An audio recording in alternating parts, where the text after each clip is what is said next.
when her soul left the body. Chaos begets chaotic life, yet the attempt to unravel it becomes a ludicrous theater of absurdity. I must find somewhere far away from the world and the sun. Once the soul and mind can be calculated with accuracy, they can be separated from the body and roam the world. I grabbed onto this last straw amid those ramblings of madness. Like an alien creature possessing my body and covering my skin. In the mirror and under the shadows.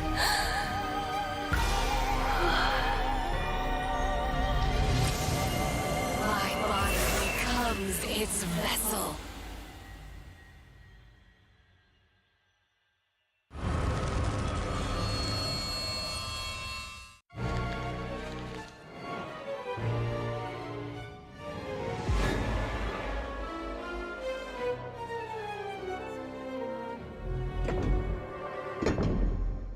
The true key is often hidden behind the door of absurdity.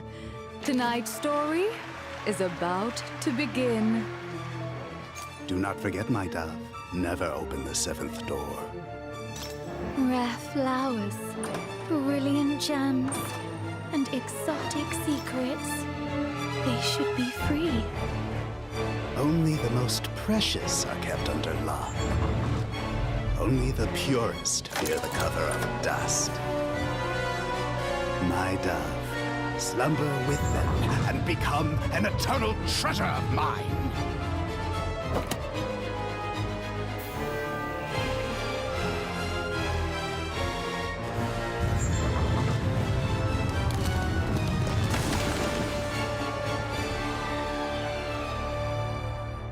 It's a pity that a trap set for prey would one day trap the hunter.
Je me vois danser parmi les étincelles.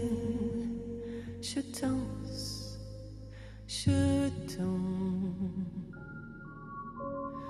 dans ce monde étincelant, un amour qui vit et je m'ennuie. Mon cœur nostalgique pleure sous le poids de mes diamants. Par des désirs je m'écarte, car j'étais reine de rêves finis et défier le destin aigri. Je voudrais te retrouver mon innocence et je danse.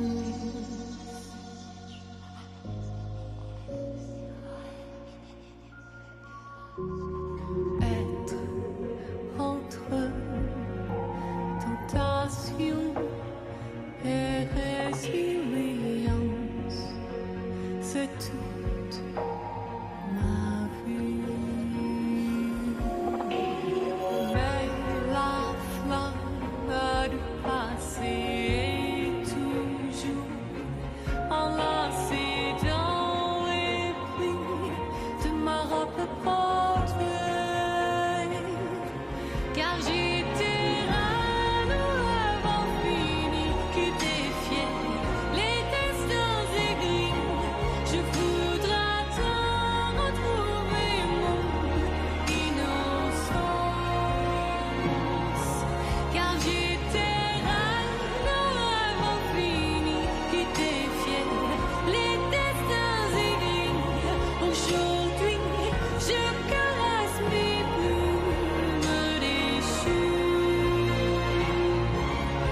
me voir danser parmi les étincelles. Je danse, je danse.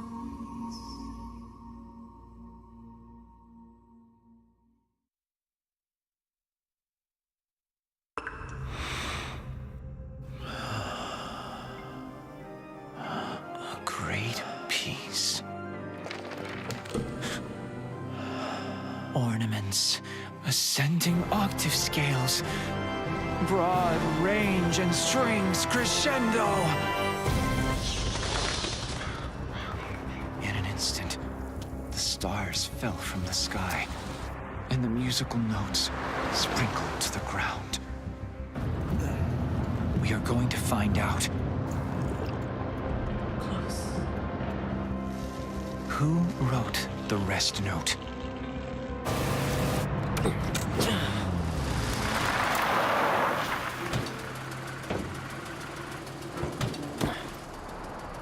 Here we are.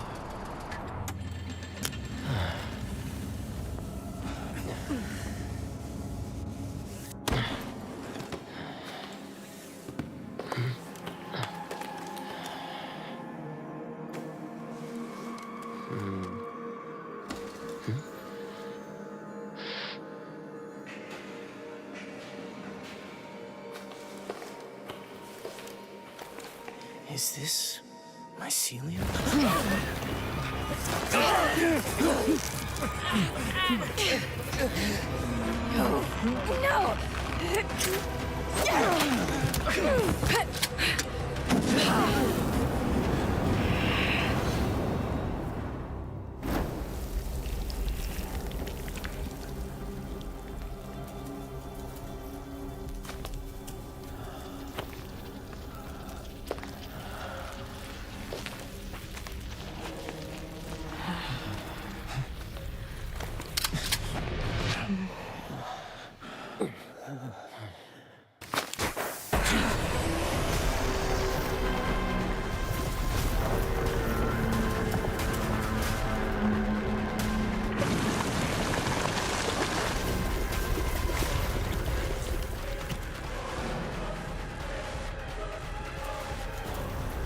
This is finally.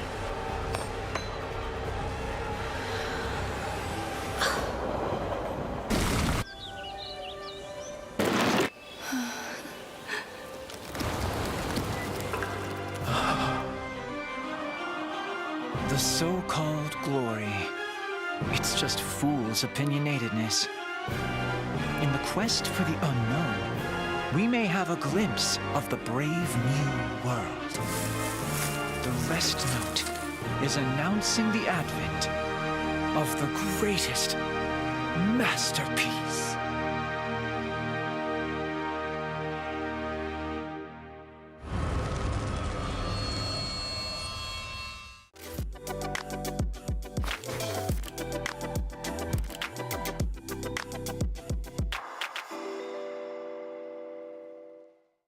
Hello， 大家好，我是 FD 战队的阿力选手。我是东南亚赛区聚合战队的苗白。 안녕하세요. 이번 시면에서 아임스 오보요라는 닉네임을 사용한 캡팀의 오보요 선수라고 합니다. 大家好，我是成都狼队的宠爱。我是阿弟的 CY。 Hi, I'm Pistoppers. I'm the hunter of Omni, the team of the COAVII NAU qualifier. 私は COA7 日本地区で出場するスカーズのしなみと申します。我是来自于成都基地的求生者03。ZETA Division の破滅です。 Hello, I am B40 Sprinter。 相信大家对我们也不陌生了，已经是一支老队伍了。我们队伍刚从2023秋季赛总决赛之中拿到了不错的成绩。どのチームでも結構自信を持って戦えるんじゃないかなって思います。即将参与 COA 选手主男赛和其他赛区的选手互面。我的心情是非常激动的，因为很久没有打比赛了，也很想和他们切磋切磋。 다른 것보다는 아무래도 중국 선수분들을 처음 뵙는 자리이기 때문에 굉장히 떨리고 또 들뜬 마음이라고 말할 수 있을 것 같습니다. とてもワクワクします。最想遇到的战队的话，应该是ZETA。AR 奇迹战队的小陈选手，因为小陈选手真的太可愛了。3チームほどあって、その MRC と、その GG と、あと FXZQ。 While I'm there, I would like to take photos with other teams and other players, such as Rebo's Hunter Alex, because my teammate Schmitty has shooken his hand in COAVII, and I would like to do the same in COAVII. 自分が会いたいチームは GG です。なぜなら、自分は日本代表として IVS で出たんですけど、やっぱりその決勝で当たったシャーマン選手とかだったり、そういうなんだろうな、昔から見てたやっぱすごい上手い選手なので、いざやっぱ目の前で見てみたいですね。487 선수분을 굉장히 만나 뵙고 싶다고 말할 수 있을 것 같습니다. 之前没有去过中国，我对中国的汉服挺感兴趣的。I've never been to China, and I know that food is a big part of their culture. The variety is intriguing, and I would love to try it. 勝利稽古を習いたいです。おっす！推荐一道美食的话，应该就是武汉的一个早餐了，就是无论是热干面还是豆皮，都是非常好吃的。应该是西红柿炒蛋饼。小时候曾经和家人来了一次中国的桂林，这次去杭州，希望大家可以多多介绍杭州的旅游景点和美食给我们。 중국에 방문하는 것은 이번이 처음이고 제가 평소에 차 마시는 것을 굉장히 좋아하기 때문에 중국이 차 문화에 대해 굉장히 관심이 많다고 말할 수 있을 것 같습니다. よく分かってないんですけど、その食文化とかちょっと興味あって、どんな美味しい食べ物あるのかなっていうのが興味あります。我听很多人说西湖的风景非常美，所以我想要去西湖拍组风景照。Some goals I'm very excited to achieve is going to certain places that I've been wanting to see for a while, such as the Great Wall of China and certain lakes and monuments in the area, as well as being top 12 during this core global finals. やっぱり食べ物はやっぱすごい自分食べるの好きなんですけど、中国って言ったら火鍋、辛いもの食べてヒーヒー言いたいです。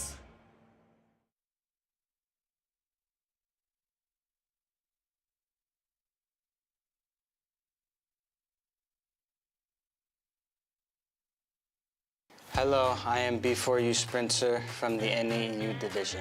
我是中国大陆赛区的体术一花。 I am very excited. We have done a lot of research. I'm very familiar with Yihua. He is their rescuer main and he's very consistent at it. 早有耳闻，他的实力相当强劲，我会好好努力打败他们。 I live in New York City. I would say the top 2 tourist attractions are the Statue of Liberty. It's a very pretty sighting, and Central Park. That park is massive and it's beautiful. 有机会的话，我一定会去你的家乡去看一下。你是第一次来到中国吗？有没有你想去的景点之类的？ I have no idea. I've never been here. 我推荐你去杭州的西湖，里面有一个叫三潭印月的景点，然后它是人民币里面1块钱的那个背景图。I think the happiest moment recently is being able to fly here and compete in this yearly tournament. 你来到中国以后，有没有你想吃的，还有或者吃到什么好吃的吗？ I have had a slight taste of their dumplings. Not a lot, but they are very good. I would like to try more with more variety. Are you prepared? 放马过来。I like that. I like that. We play in 3 days. Good luck. 我们赛场见。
sensed death when her soul left the body.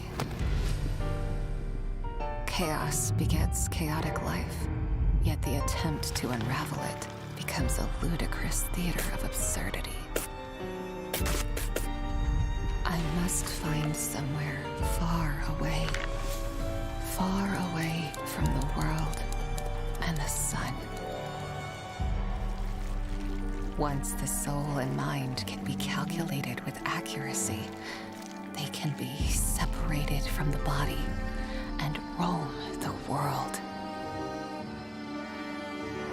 I grabbed onto this last straw amid those ramblings of madness. Like an alien creature possessing my body and covering my skin. In the mirror and under the shadows.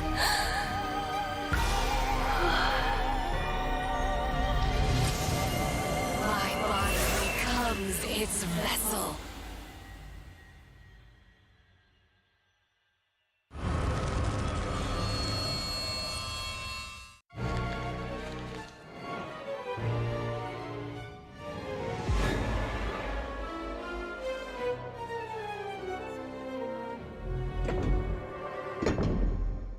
The true key is often hidden behind the door of absurdity. Tonight's story is about to begin. Do not forget, my dove. Never open the seventh door. Rare flowers, brilliant gems, and exotic secrets. They should be free. Only the most precious are kept under lock. Only the purest fear the cover of dust. My dove, slumber with them and become an eternal treasure of mine.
新的冒险即将展开，让我们用最热烈的掌声和欢呼声，有请各赛区战队代表登场。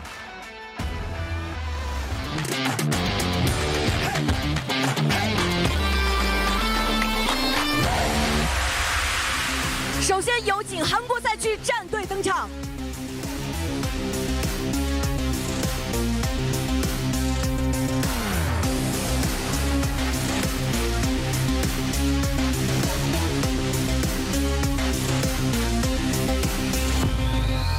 掌声欢迎 CAT 战队代表 CAT，I'm so unreal。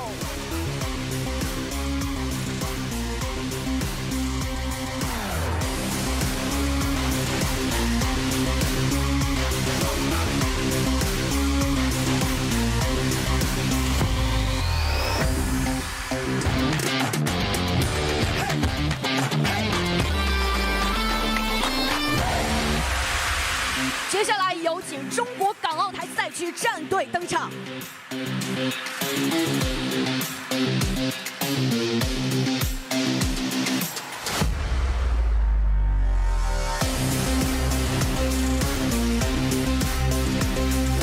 掌声欢迎 RD 战队代表 RD 郑凯。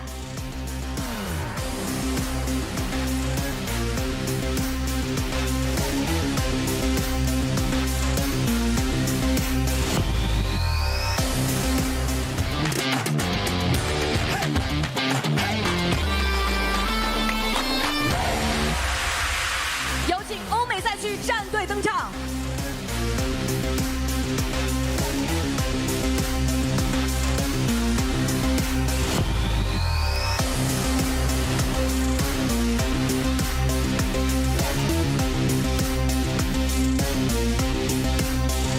掌声欢迎欧美赛区 B4U 战队代表 B4U Schmidt 以及欧美女战队代表欧美女 Pistopper。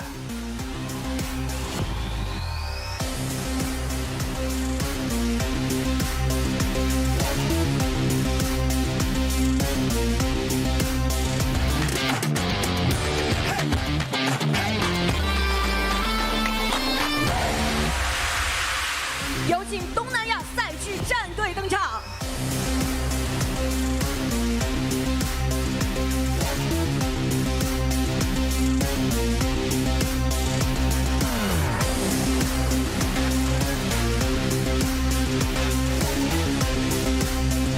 掌声欢迎东南亚赛区 GH 战队代表 GH Skyfall 以及 FT 战队代表 FT Mini Blue。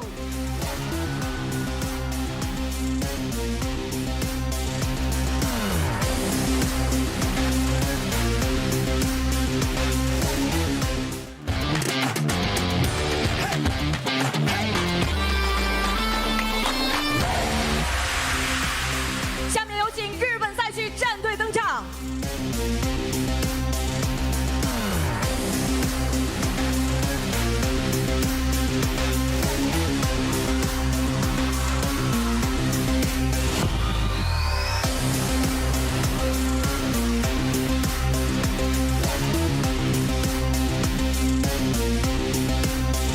欢迎 AWG 战队代表 AWG Yukakina， 欢迎 Reject 战队代表 Reject Soba， 欢迎 AXIS 战队代表 AXIS Niang， 欢迎 Scott 战队代表 Scott Shinami， 欢迎 ZETA 战队代表 ZETA Alpha。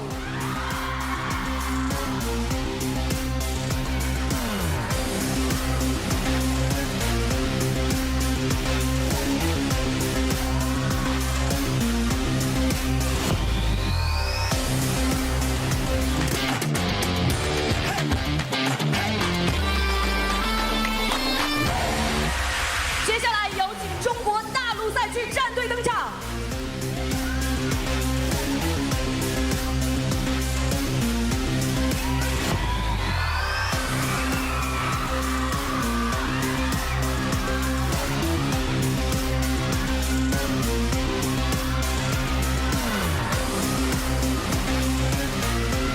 首先出场的是 HHDJ 战队代表 HHDJ 子旭 ，M2C 战队代表 M2C 小迪 ，FPX 朱雀战队代表 FPX 朱雀施孝耀 ，WBG 战队代表 WBG 大龙 ，TE 战队代表 TE 移花。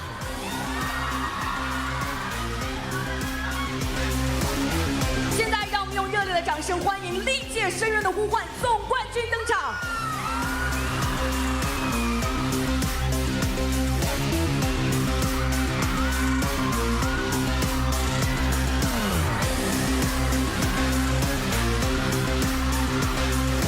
欢迎第5人格深渊的呼唤1、深渊的呼唤2、深渊的呼唤3，全球总冠军基亚战队代表基亚 ，Come on！ 第5人格深渊的呼唤4，全球总冠军成都基际战队代表成都基际枯草。第5人格深渊的呼唤5，全球总冠军成都狼队战队代表成都狼队11。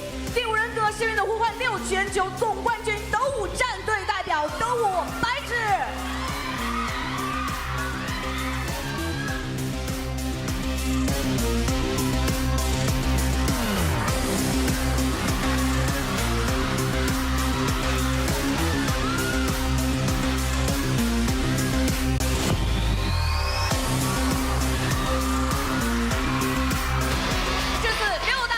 集结完毕，所有战队蓄势待发，让我们共同期待他们在第5人格深渊的呼唤期全球总决赛舞台上的精彩表现。谁能将故事引入新的高潮，谁又将谱写最终的结局？全球同心，线上再起，让我们拭目以待。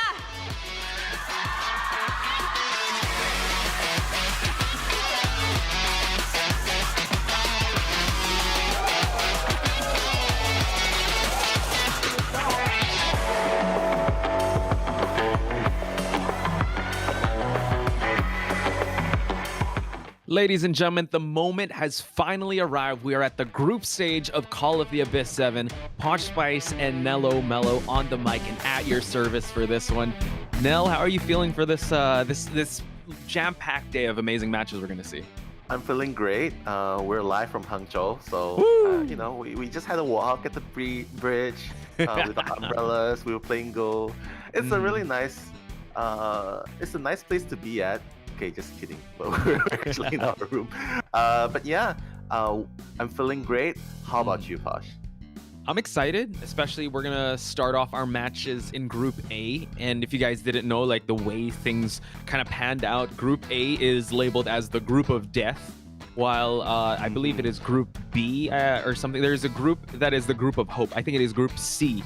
Oh wait, is it Group C? Hope. I like that. The Group of Hope. Like so, that. but we are gonna go to the Group of Death first because there's only one team that's from the Japan division and everyone else is from the Chinese mainland division. So it is a jam-packed group stage and we're going to start off with that. But I mean, you just saw the introductions. And also, speaking of introductions, Nell, like, you know what? We introduce ourselves. You want to introduce anyone in the chat that you want to give shout-outs to?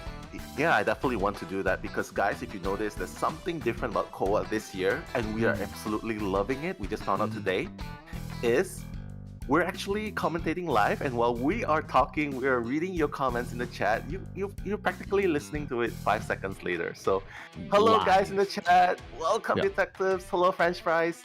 IDs Ivy 6 Revel, Curse Pumpkin Suri, Jochi Mochi, Hide, Roselia, Thora Ellie. Suri. We have to introduce Suri. They're asking for that. Suri, for real.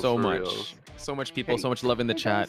Yeah, hello to everyone. Again, join us on this journey while we introduce the prize pool. Once again, it's not just Koa Glory, but is also, this is what they'll be fighting for. Again, the champion will get the lion's share of 4 million Chinese yuan. Runner-up get 520 and respectively follows. But again, it's just, you etch yourself in that history books of being called a Call of the Abyss champion. And I have to say, this meta this season is more competitive than ever. Exactly, with so many different changes to the meta, to the characters as well. Especially Novelist and Cowboy, definitely love that. Right. But we'll definitely be talking more about it later on. But for now, yes guys, I see a few people saying that it's their first time as well. So shout outs to you as well, Evelyn as well. And I think I saw Sarah Lynn and and I live in a frog. The chats are going crazy. It's just going down and down. It's just we will do this every time. We will have attendance checks. We will also give any shout outs and messages, especially shout outs you want to give out to your favorite players, your teams, because they need it now more than ever. Again, it's a celebration of events. right in front of our screens. I think this is the Essence and the Eli plushie that you can potentially get. Again, it's just a celebration of not just competitive, but also people that enjoy skins, enjoy the lore, enjoy the culture and the community of Identity 5. So again, I say this each and every year that it's always a great time to be Identity 5 fan, and they keep, upping the ante every year. Exactly. Just so many events going on, so many beautiful new skins, and even the old skins being brought back. Oh, right? yeah. The limited edition. So definitely loving it. So if you guys are new to Identity V, or you know what, you have friends that are figuring out what games to play, this is definitely the time to introduce them to it. Oh yeah, 100%. So we did tell you guys that this is the group stage, Group A, B, C, and D. Group A is going to be a barn burner of a match we're going to start off with, and any match in the Group A is potentially like a grand finals one. And we do see a lot of love coming for Team B4U. That will be our second match versus TE, followed up by RD versus FT, and our main event is going to be Weibo Gaming versus Team GH. So it's going to be a clash of Chinese mainland versus Southeast Asia. So I'm super excited. It's a jam-packed day, so hope you guys cleared your schedules out. Or, if you want to just set an alarm for your favorite matches, please do so, because we'll be here all day. Exactly. All of these matches are definitely not to be missed.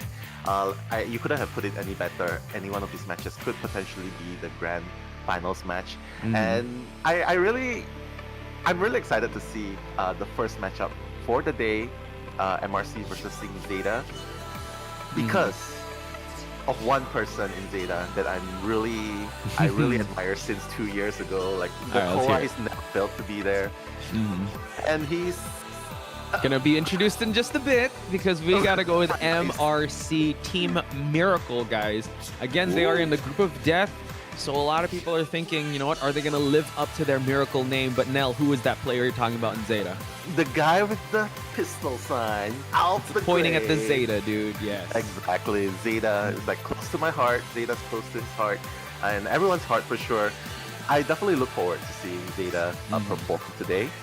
Much love to MRC as well. But Alf, this guy, we've seen him ever since his hair was black, ever since it was blue, ever since it was all the iterations of colors. And what's interesting about ZETA is actually their additional survivor Alfar. So now Alfar was added right on the announcement of COA 7. Like he was not in the IJL finals, so this could be like their X factor. While MRC had a sort of tough road to get here. You know what? They did make it to the playoffs in IVL, but they are one team that's always been at the cusp of making a huge win. So here they are on stage, ladies and gentlemen. Team Miracle. Hopefully they live up to that name, because they have a big task against them, going up against the winners of back-to-back IJLs last year in Team ZETA. Exactly, waving their hellos to the fans, and and there's always this one person looking left and right in the team. Was like, hey, where am I exactly? Am I supposed to be here? But you're definitely at the right place, buddy. Stage couldn't have been at a better location. Such a huge stadium, accommodating so many players as well, a lot of audiences as well. And the teams looks like they are up and ready. Yeah. Just a little bit of, and can I just say, this is the first since COA 2 that all of the players are playing at one venue. So again, big shout outs to Identity 5, big shout outs to NetEase for putting this all together. And they made such a, I would say, the hype surrounding it, you know, the materials. You saw like your favorite teams posing, getting ready for the vignettes and whatnot. So this is going to be a good one. ZETA versus MRC. I couldn't ask for a better match to start off Call of the Abyss 7. Exactly. And I see a lot of people talking about apples as well. We all love apples, especially when it comes to co-op season. I get so stressed. Like, I mean, I know I was talking to Psyche. He just followed Eli's predictions, but this one is a toss-up. Do you have anyone for this one? I think I might be a little biased here, because I'm a fan of Alf, as I've mentioned. And yeah, so I'm definitely saying ZETA might have a little bit of advantage, but like what you said, MRC, Team Miracle, they fought nail and tooth to get here, and I feel like the grid's gonna turn them even stronger. So let's see what Xiaodi has to say in this interview. I believe we will be watching this. 我们战队成员有2位监管者，他们叫做小陈和许安乐。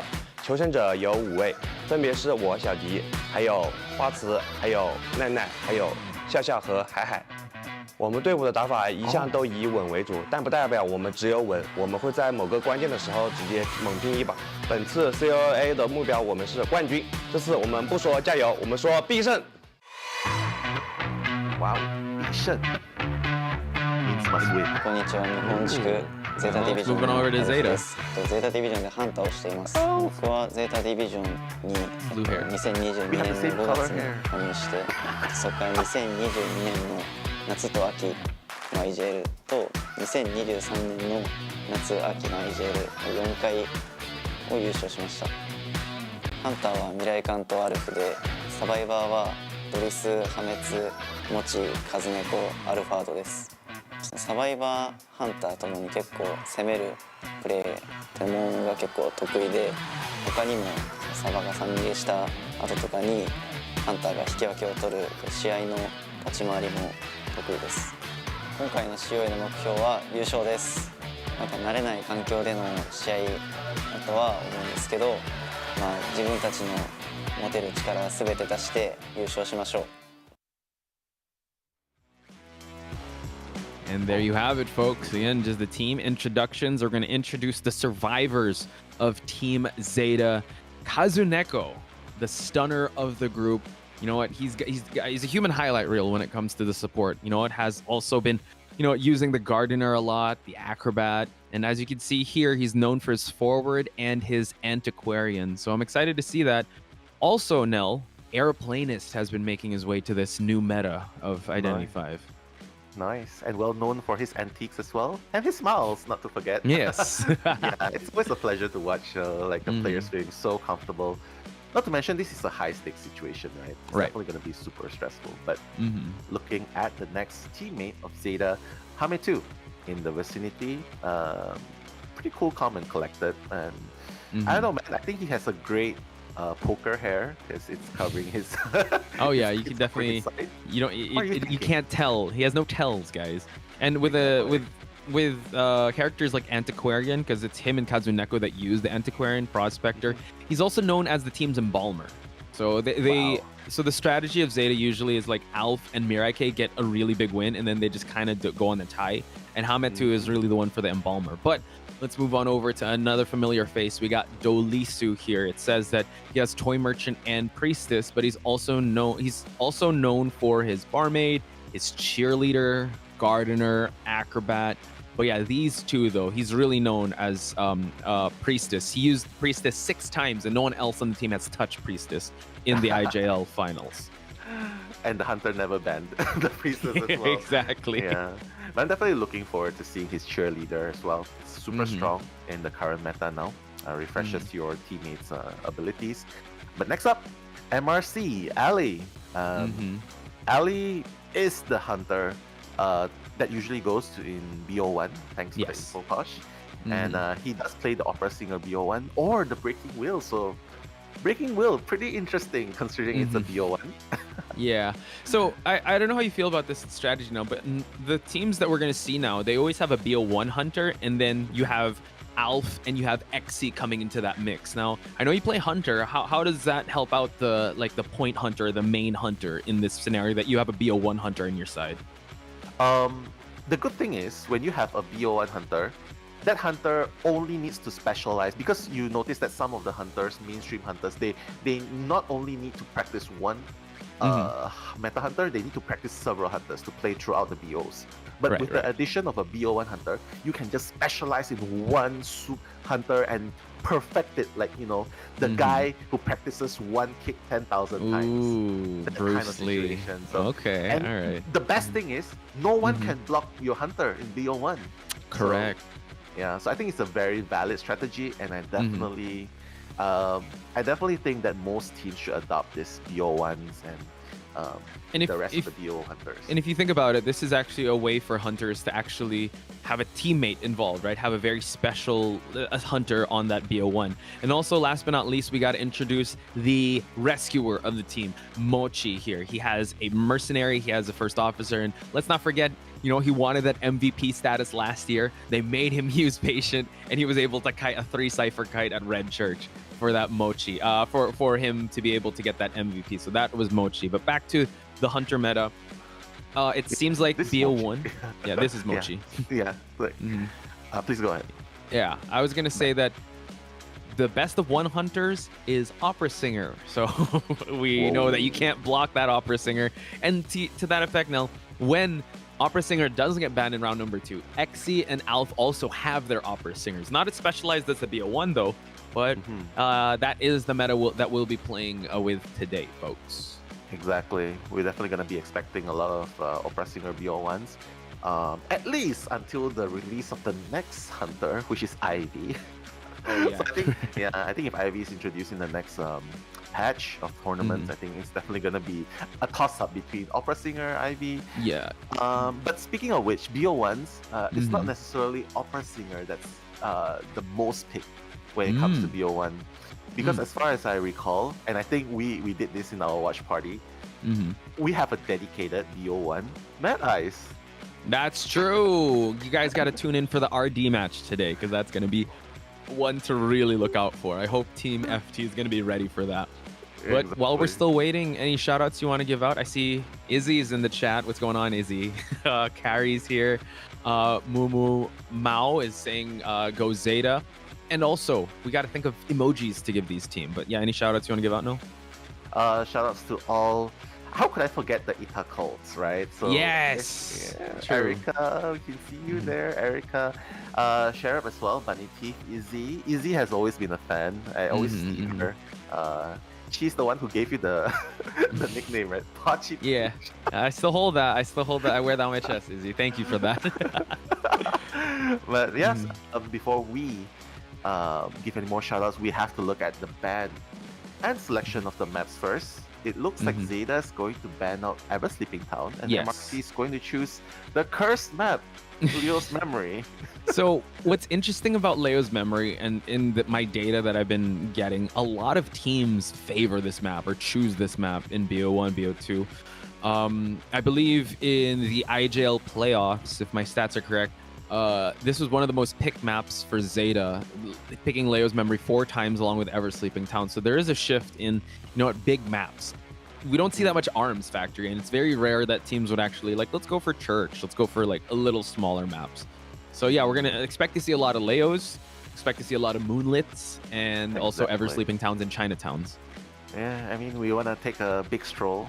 I think it's just a strategy now, right? They're just trying to utilize the space even more. And I know there are a few teams who really love maps with trams, maps with roller coasters, maps with elevation. Look at Kazuneko. Is Kazuneko? Yeah, he's vibing, dude. Yeah, he's like, where's my Red Bull? He's wearing it on his he's wearing it on his shoulder, man. But yeah, I mean, I think that's the right attitude to have, right? There's a live crowd. You need to calm the nerves. Technically, it's hometown advantage for MRC, and the Japan players are the ones that did make the travel all the way to Hangzhou for this tournament. So I think once again, Team Zeta has the right strategy of just, kind of just vibing and just relaxing, because they are in they aren't in the home. They are in enemy territory when it comes to the hometown advantage going to MRC. Exactly. Sometimes crowd support can be so important. The cheers can spur them on. So guys in the chat, please do we should come up with some emojis, right, for them to spam. Right? Well, I believe that was Kazuneko. So can we have Zeta with any cat emojis? Cat emojis for Zeta. Yes. I love that. Cat emojis for Zeta. And MRC, since they're the big dogs, right? They're the dogs of this yard. Let's have dog emojis for MRC. I want to see those animal emojis go up against each other. Now I need to spam dog emojis. But hey, again, guys, cats emojis for Zeta, and the dogs emojis for MRC. So guys, please do give your support to the kings of both regions, both divisions. And Giselle, we see you in the chat. Hi Posh, hi Bobby. Hey. Dude, there's a lot of cats. Oh my. This is crazy. My god. All the cats. Zeta cats? Oh my god. The Nekomon. Dude, if you guys watch Haikyuu, the movie's gonna come out. It's the trash can battle. Karasuno versus Nekoma. Oh, it's gonna be the trash can battle. So a lot of cats. Here we go. A lot of cats, but I do see some dogs as well. My dogs in the chat for MRC. So Nell, you say you slightly favor Zeta, right? You know, I slightly favorite Zeta, but unfortunately, I'm a dog person. That's fine. I mean, we just did this for the thing. I know. But yeah, I definitely feel like Zeta has a game plan coming in here, an edge, because they have so much experience. MRC, Zeta are both very experienced teams. I'm pretty sure they have their own practice regimes. They have their schedules, and they definitely research their opponents. So here, Zeta, their clear plan here, the clear strength here is that they said it's not one faction sided. It's just like we go on the offense. Both factions are good at offense. That's one point. Second point, doesn't matter which faction fails to get that win, as long as they can secure a draw to cover up for their other factions' shortcomings. That's it. They win. So I think it's a very strong plan coming in up against a powerhouse like MRC. Yeah, and I like also that you said that they've done their research, because they had time to relax. They didn't have to go through the gauntlet of the qualifiers like MRC did. Again, MRC had a pretty dominant qualifiers match to be here, but you have to admit that after Zeta won the latest IJL, they had time to adjust to the new meta. Like you said, you know what? The different survivors that are allowed with novelists. We got airplanists coming into the mix. Fool's Gold is allowed now. Ooh. Although the only one I saw in qualifiers was Aka bring it out, and it didn't get the results that he wanted. So again, it's going to be tough to call here, but I will have to agree with you with Zeta having the slight edge here in this matchup, just because when I looked at the stats of the qualifiers and their IJL matches, they kind of have to go on the offense and defense, and their survivor teams are also known as the rounds go on to get points. But round one usually goes to the BO1 Hunters, and Ali's coming out first. Ali's coming out, indeed, the BO1 dedicated hunter for MRC. Zeta needs to break through, this BO1 in order to give a little bit of leeway, breathing space coming into BO2 and possibly a BO3 game. So right here off the bat, Ali's gonna take out the Acrobat, gonna take out the Antiquarian, doesn't want any funny business. You know, it's a festive season here in Malaysia, but they don't want any violence going on, so take out the violence. Hey, if anyone's watching in Thailand, you know, it's about to be Songkran as well, so very festive on all sides of Southeast Asia. But yeah, just taking out the kung fu auntie. So let's fu auntie. Let's double down and take out the Seer. So single hit hunters will have an okay time, but Perfumer, first officer, and now a lawyer in the mix. Now, when Eli comes on here, he's gonna sing the praises of lawyer. So just get ready for that, chat. I'm pretty sure he's gonna say best solo survivor ever. Exactly. Which is why I always say love is like love and hate is like just the same. It's like just two different sides of a single coin, right? Yeah. Two different sides. Dude, last year, if you guys go back to the VODs last year, he was roasting. I'm gonna keep bringing this up. Eli. He was like saying, "Oh, lawyer's not good," blah blah blah. But you know what? How the times have changed, and they did change him for like the best. Like he's so good now. Anyway, Nell, we round out our survivors. How you feel about it? I feel like they're this lineup against an opera singer, again, I mean, I love Vera, but that's just this one thing about Vera where it's so risky. If you miss one, you miss one perfume, that's it. You're pretty much running half health, and you have to use your perfume to do certain stuff. Like juke, like hey, perfume, jump through the window, probably perfume back. Let's hope it doesn't come to that, but I feel like opera singer is just. It's just such a good hunter to bait out the perfume, you know? Yeah, the mind games when she's in the shadow realm, constantly going back and forth. What I will say is, they're good kiting characters, but they're very, I would say they have that one path to victory, and it's don't skip a perfume and don't get baited out of it. The hooks all need to land, while Ali can create so much openings with this opera singer. So I would say very defensive. There's not much offense that comes into it. No coordinator. The Antiquarian was banned. There's no stunners in the group. So it wasn't banned, right? Was the gardener banned? The gardener was not banned. He was not banned, right? Thank you, Yeah. Bunny Thief. Bunny Thief was just like asking, hey, no gardener? I'm like, yeah, that's Yeah, true. interesting. Gardener- Very interesting. Yeah. I mean, So- maybe they're benching her for a bit, you know, bringing her out in the Maybe. later rounds. Yeah.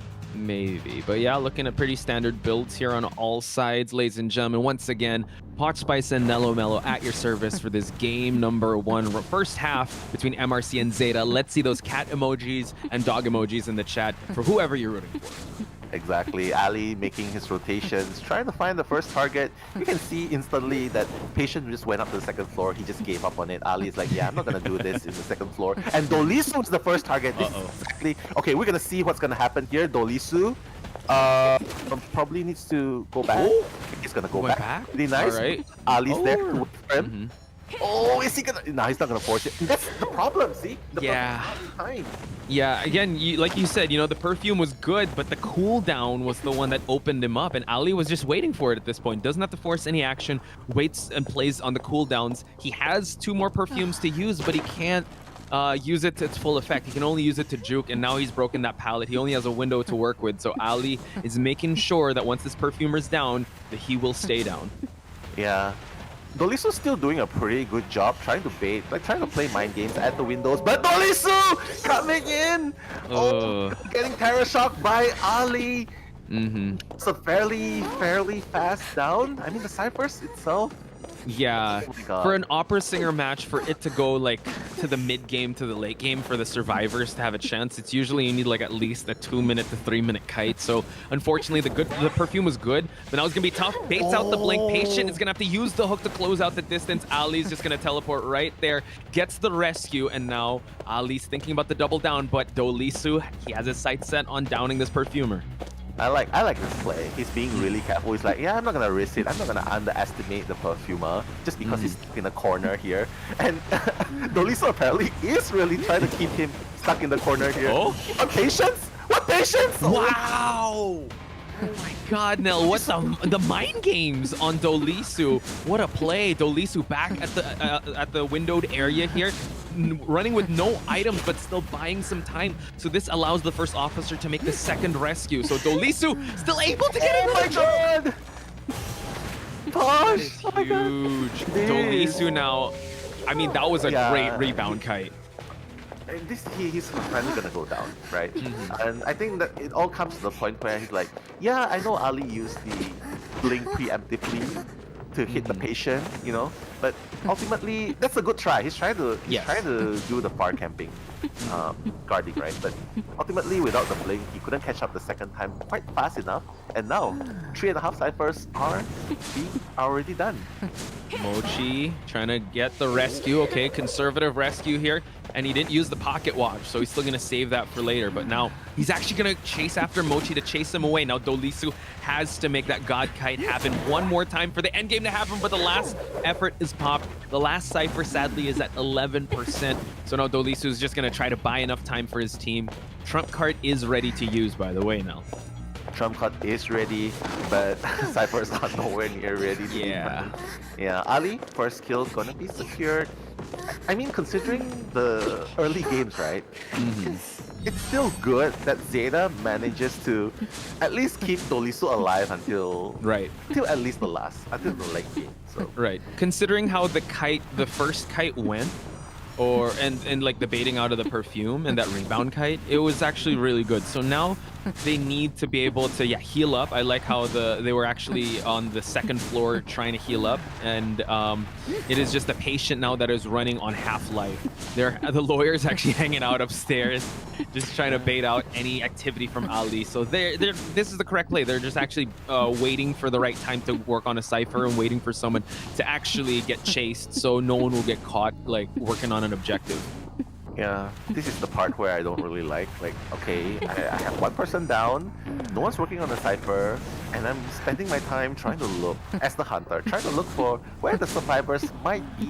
And things are really hard because we have a lawyer with a map that can tell you exactly where he's just shot calling at this point. Like, okay, he's here, he's moving here. All right, everyone hide. Yeah, okay, get away. Yeah, just get away. Okay, it's fine. No need to rush ciphers.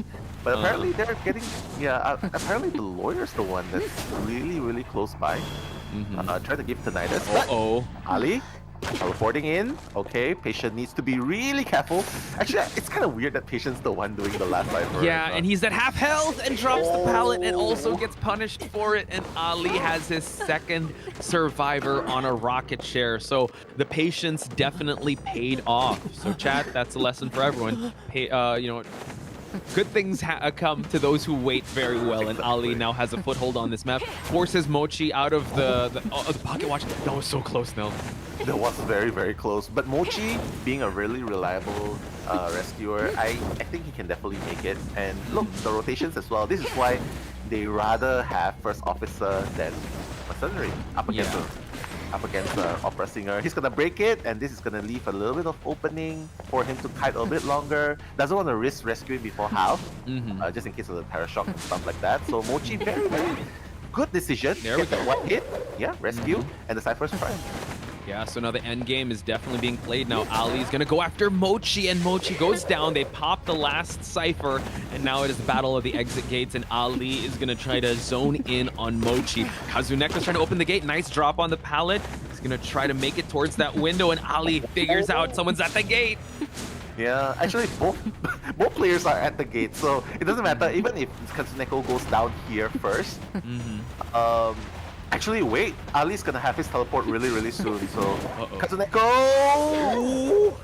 Yeah. However, the gate is open like he called out, and Ali probably knows that this is a tie situation. He's gonna see if he can try to teleport. Oh, but they already exited. He's gonna teleport back, and yeah, he had to try. So you gotta give it up to the MRC's Ali, playing it patient in the mid game, but ultimately, Zeta getting a tie in a BO1 opera singer is a huge win, I would have to say, in this current meta. So in round number 2, they're just going to ban out the opera singer. So great start, I would have to say, for the survivor team of Zeta. Yeah, but you can also argue that opera singer did a very good job as well. This is not any team. This is Zeta team we're talking about. Right. One of the best team, if not the best in Japan division. So getting a draw might be like, hey, it's fine. We got a draw here. And we're confident our survivor team, MRC survivor team, will be able to do... The worst they can do is like, hey, get a draw. We can still manage to go through BO2, BO3, right? So I feel like it's not too bad. Although it is MRC's map selection, right? So... Yeah, I mean, on paper, yes, it doesn't look good because, opera singer and is the map, but considering the variable that this is Zeta division, right? And their survivor team is known as one of the best, if not the best, in Japan. So getting a tie is still very good. I'm just saying that, also it's like opera singer, and usually I would have to say BO1 hunters have the most pressure because it's like you're expected to get like a 4K, a 3K, right? So again, you know what? This is the first game. Now it's time for like you said, the MRC survivors to do the same performance or exceed that for them to gain control over the round. And who knows? Maybe in this map there is a lot of survivor strategies you can do. You can implement. You can go toy merchant. There are a lot of good spots you can use. Novelist is also, we haven't seen that. You just have to be very careful with that opera singer, and hopefully we see that gardener. Hopefully we do. I mean, it's gonna be Mirai K. We have a pretty good guess that it's gonna be Mirai K, right? Coming in with his opera singer as well in BO1. So maybe MRC might not be choosing perfumer and go for the gardener route. So right. Right. You have to admit, the gardener, playing with the bubble would have been, and the thing is, if there have been so much clutch bubbles that it just turns the tides completely. So the fact that Dolisu used perfumer in this match, it begs the question, or you just have to wonder, what if he used a different character, right? Because again, it was just him kiting. You didn't really see the full effect of perfumer. You didn't see a hit perfume back, one tap perfumes.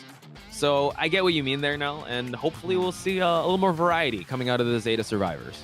Exactly. I mean, I'm just a little bit worried for ZETA now, because Mirai K, opera singer, BO1, and MRC. I mean, if I recall correctly, MRC's specialty is dealing with opera singer. You are correct there, Nell. Based on the stats that I've seen in the qualifiers, their win-loss ratio in round 1 is 3 wins to 1 loss. Wow. So they're really good at round 1. And considering that they had to go through opera singer after opera singer, since the meta in China is opera singer then gamekeeper in round 2, yeah, it's looking real good. And thing is, XC on the gamekeeper is 3-1 as well in win-loss in round number 2. So I think, yeah, quite worrying on the side of Mirai K. So hopefully he comes in, you know, with a little bit more pep in his step. Yeah, there's just so many characters that are so feasible in Leo's memory, right? There's Lucky Guy as well, not just the lawyer, veteran picks. There's the lawyer, there's the coordinator. You can even pick Explorer here, right? Explorer is such a good hitting. Like, are you gonna waste time as the opera singer swinging? Yeah, you have pretty fast recovery, but you're not gonna try and search for the Explorer, right? While you're at it. So I feel like it all comes down to how the band picks is going to go later on, and if Mirai K is comfortable leaving the Explorer out for them to pick, right? Explorer.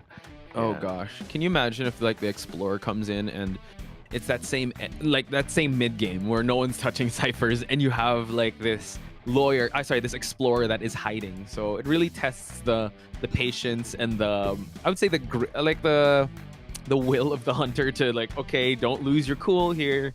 No one's touching a cipher and there's an Explorer on the loose, so anytime a cipher could pop. So yeah, it's definitely we want to see the best of the best, and we definitely want to test these players in the most stressful scenarios, because every COA they keep leveling up, and at this rate it just seems like, you know, the level of COA players this season definitely trumped the ones last season, because they keep gaining those XPs. So definitely can't wait to see how this next match is going to play out. Reminds me of the anime solo leveling. You just keep. Okay, I still haven't seen that.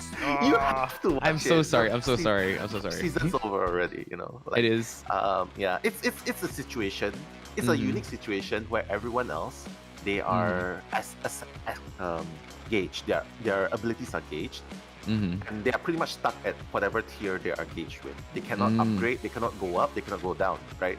But this dude, main character, he's able to gain XP and go up. So I feel like MRC here, like what you said, all teams here, well, they're gaining XP as they go, and they're even countering, right? Yeah, I would say Xiao D giving off that main character energy. Xiao D is actually one of the pillars of MRC. Like, I think he's one of the main shot callers of the team, boasting a variety of survivors, usually Lucky Guy, Explorer, Professor, Entomologist, but Nanako also one of the survivors here, using the Novelist, actually.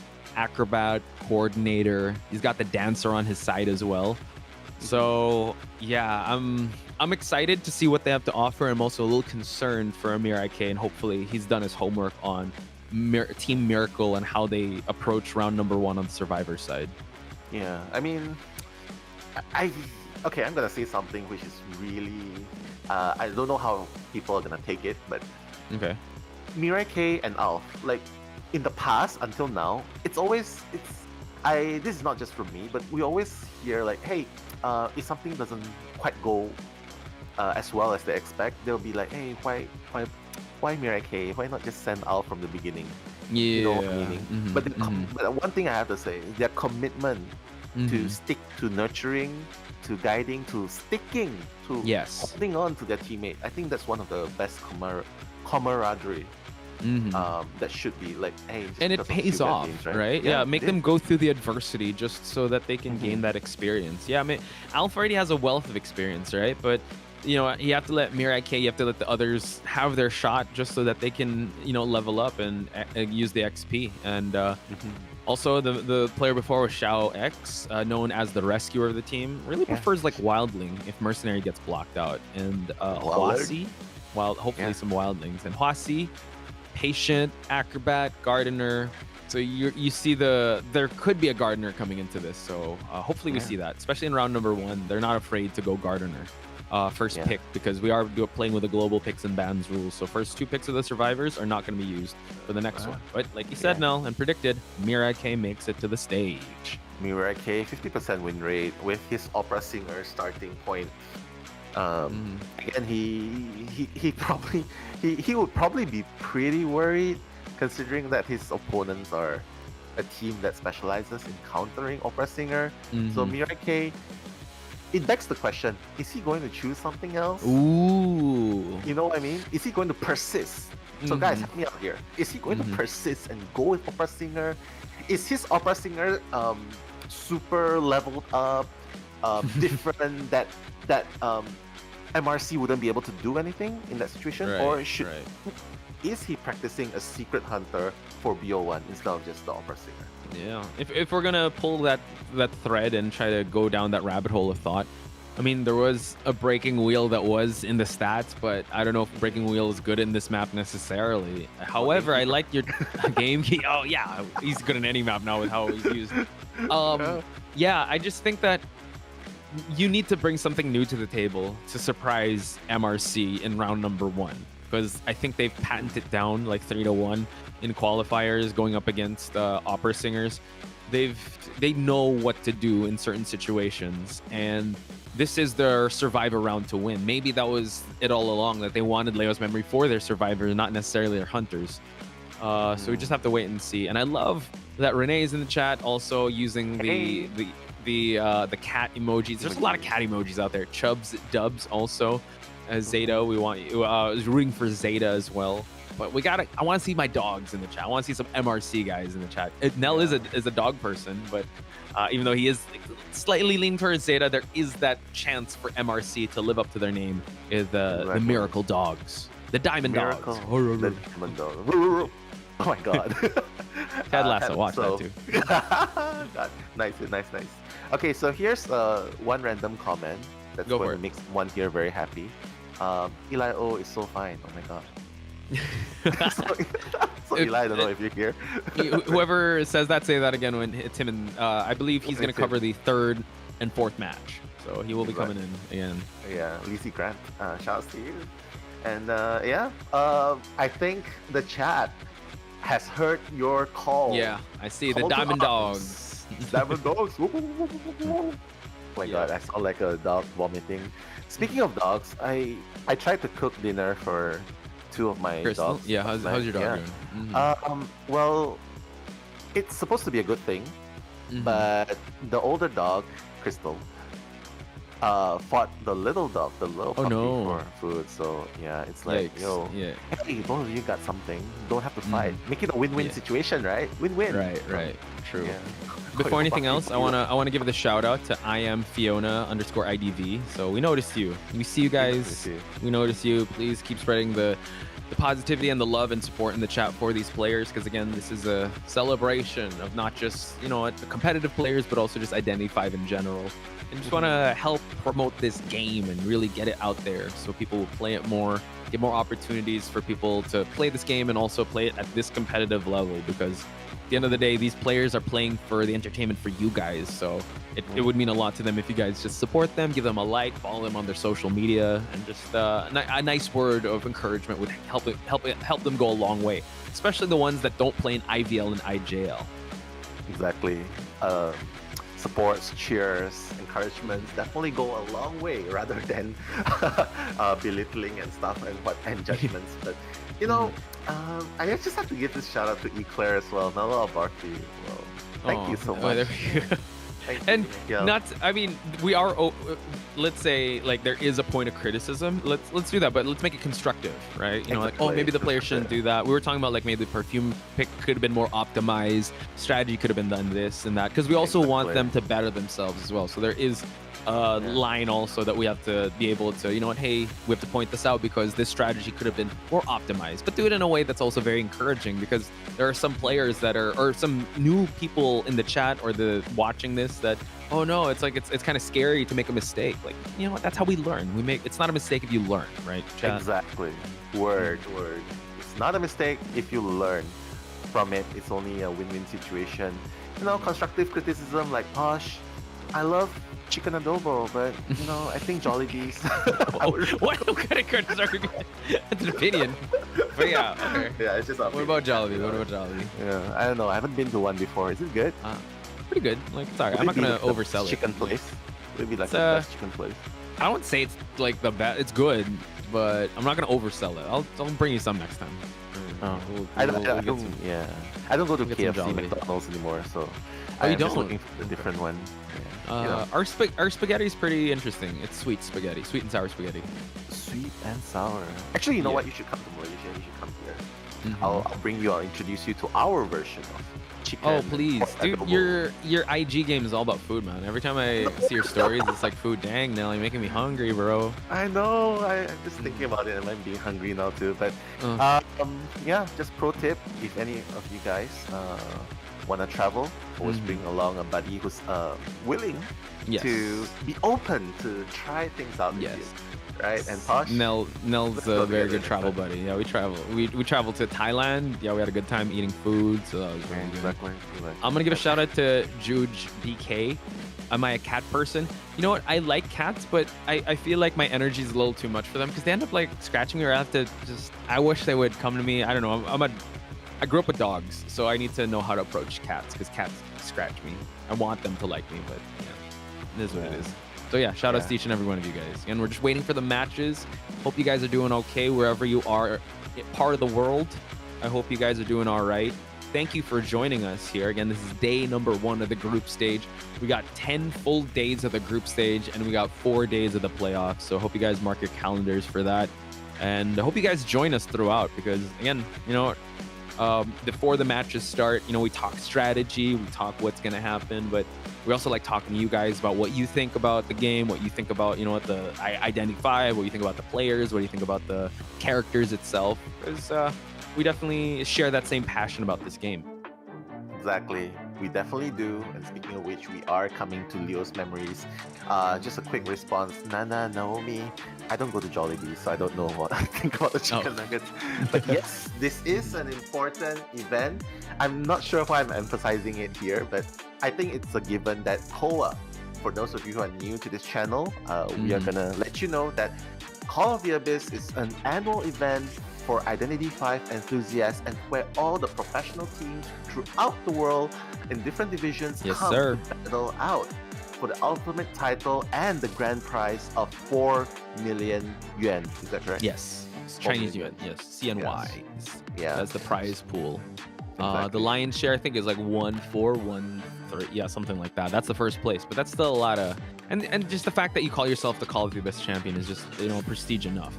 But like you said, Nell, Explorer coming into the mix here. So hopefully Mirai K has 20/20 vision because of the snow that's coming down on him. It's gonna be hard to spot out this Explorer. Exactly. But that's this little sparkly thing, like flowers blooming at your feet. Oh yeah, under the you can Explorer's check that feet. out. Yeah, but it's super hard to see, and I is. think, quite frankly, you're just wasting a lot of time trying to spot this out. Like, it's like trying to find a needle in a haystack, right? Where is this? Is this it?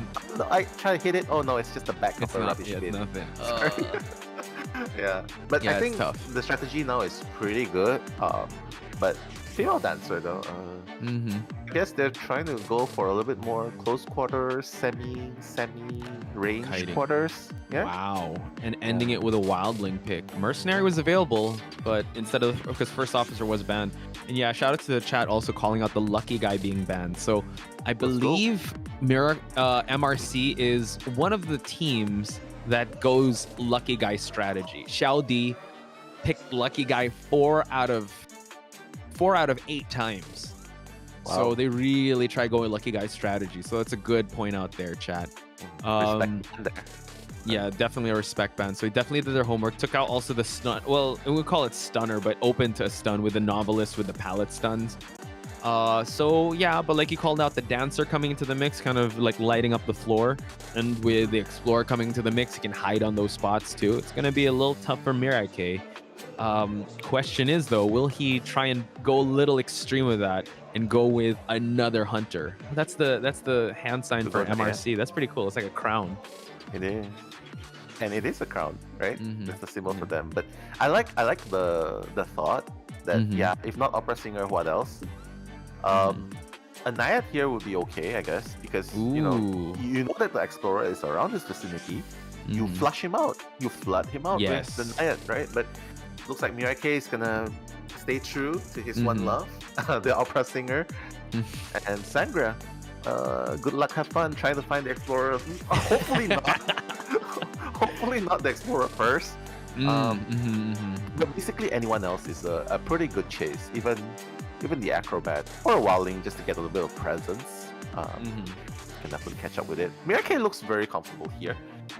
So with smiles and all, yeah, guys, spam the cats, spam the dogs, because right now we are about to head in to the second half of the first game.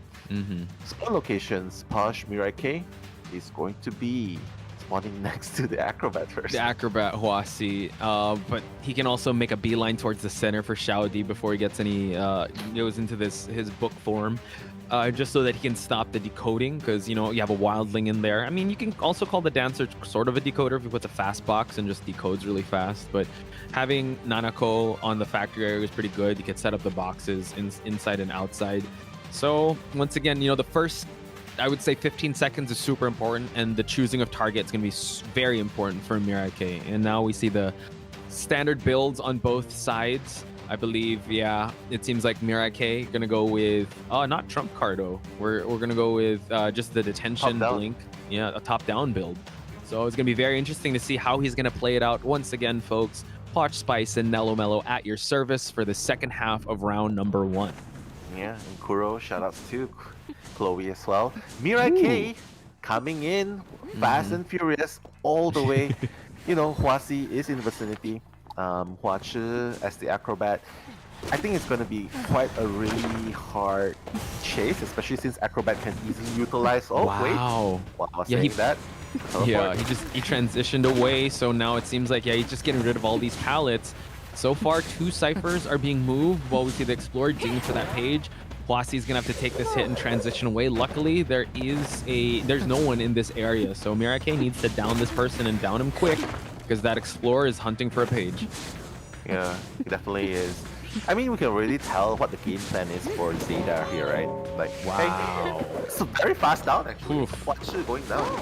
And also next to Xiao X. So now this is actually going to disrupt the cipher progress, and also the Wildling does have wanted order. So, I mean, Wildling does try his best to try and push an objective, and it seems like he's going to try to move him away from the chair.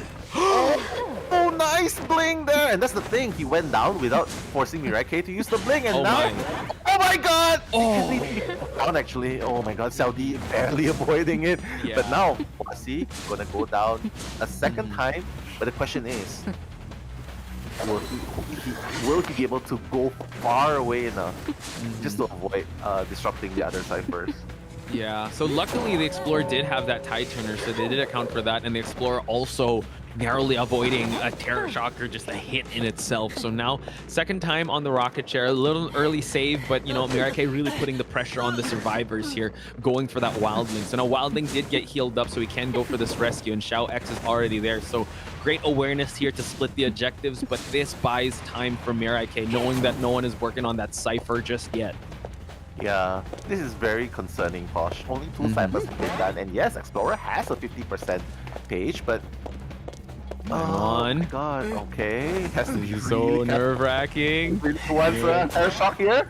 Oh, gets that hit, and now the rescue happens. That was so close, it was down to the teeny tiny second there. Huasi getting held up in the wall now, and Mirai K hits down the last effort, and Acrobat has to move on away. And yeah, your concerns have been noted, and I'm also concerned now because, yeah, they're working on their third cipher. Explorer has another page, so it's looking all right, but let's see how this one is still gonna go. You have still the female dancer, and Xiao X is the one working on that cipher. Yeah, you can see like female dancer. It's not really, you're not really doing much with the female dancer here, right? You can see like, hey, okay, you have the music box and it's supposed to help your teammates, but no, here it's underutilized. And now you have a Wildling that goes really slowly. You have an Explorer, yes, but it doesn't cover the shortcomings of the cipher shortage, right? Because C's down. And Xiao X, one more hit, he's off the boar, and yeah, so now he's gonna be on his last legs here if he gets hit by the boar. And that's what's gonna be tough. Like, they can still push for like a tie game here if Mirai downs. But look at this, just round and round we go, Nell, and I'm getting dizzy just going around this area here. And this is actually buying a lot of time. So now it seems like they're actually in a good position here based on how the Wildling is just holding out the hunter here. He has a blink though, Mirai. Oh, but he's just gonna Terror Shock. And here's the thing, actually in the beginning of the game I was gonna say, this top-down game without trump card is actually a super aggressive way of saying like, hey, I just want to settle for a draw. Like, I want to get the opponents down as fast as possible, and that's what he did. But now all of a sudden, MRC is just... I think they weren't expecting the Acrobat to kite that short. But Xiao's Wildling bought so much time. Look, Cypher's almost prime, Posh. MRC is doing this. That was an excellent rebound kite by Xiao. And yeah, last Cypher is already primed. It seems like the Explorer might be the one to go for this rescue. And yeah, there's no teleport to work with. So MRC, in their worst day, could try to tie this one out. Again, they're really known for getting a 3-person escape against Opera Singer, but they're doing quite well here considering how the first half of this match went. And now Xiao D, able to get out of the small form, gets hit out in the open, drops the pallet. The rescue is going to happen, but he's going to teleport right in there, drops him down. They pop the Cypher, and now Xiao X back on the board. Oh my god, he's going to go for Xiao D for sure. They were waiting for his board to be off cooldown. Whoa! Oh my god! Oh, I thought that was gonna... Xiao D was gonna make it, but now Mirai dropping him down. He's gonna go straight for Nana. Wait, he wants more. Yeah, he wants Xiao. I don't think he should commit though. Yeah, I think he should just go for that tie, play the BO3. I mean, they played that so well. I think, you know what, MVP goes out to that Wildling for just lasting for so long, just buying so much time, even though he was just going around and around in a circle. That could be quite tilting. And now, like you said, you know what, the right option was to go for the Explorer and not the Wildling, because since it could take so much time for him to get off that board. And a tie game we have now, so the survivors definitely came to play. Opera Singer and BO1 was not as effective to get a win, and now we're going to definitely see a BO3. Exactly. I mean, Mirai should be happy with this, right? He was actually going in, expecting a draw. He was close to getting more than a draw. He was. But ultimately, he still ended up with a tie, so... I think he should be really happy with the result that he has achieved. And well, we're going to a BO3, and that's where things are going to be really scary, Posh, because XC versus Alf. It's going to be XC versus Alf, and I don't know, man. I just feel like the Diamond Dogs. The Diamond Dogs, they're coming back. They're bouncing back, boys. MRC here. So what's interesting is that based on my stats with how I saw how Alf plays this out, since you know what, Gamekeeper did have received that change. We do know that XC may bring that out for Team MRC.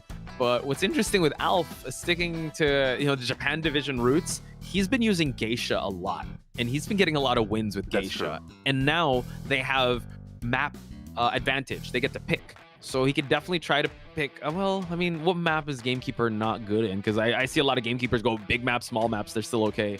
So I think it's a battle of, if not Alf might have bring out a Gamekeeper, I'd love to see the battle of the Gamekeeper and Geisha.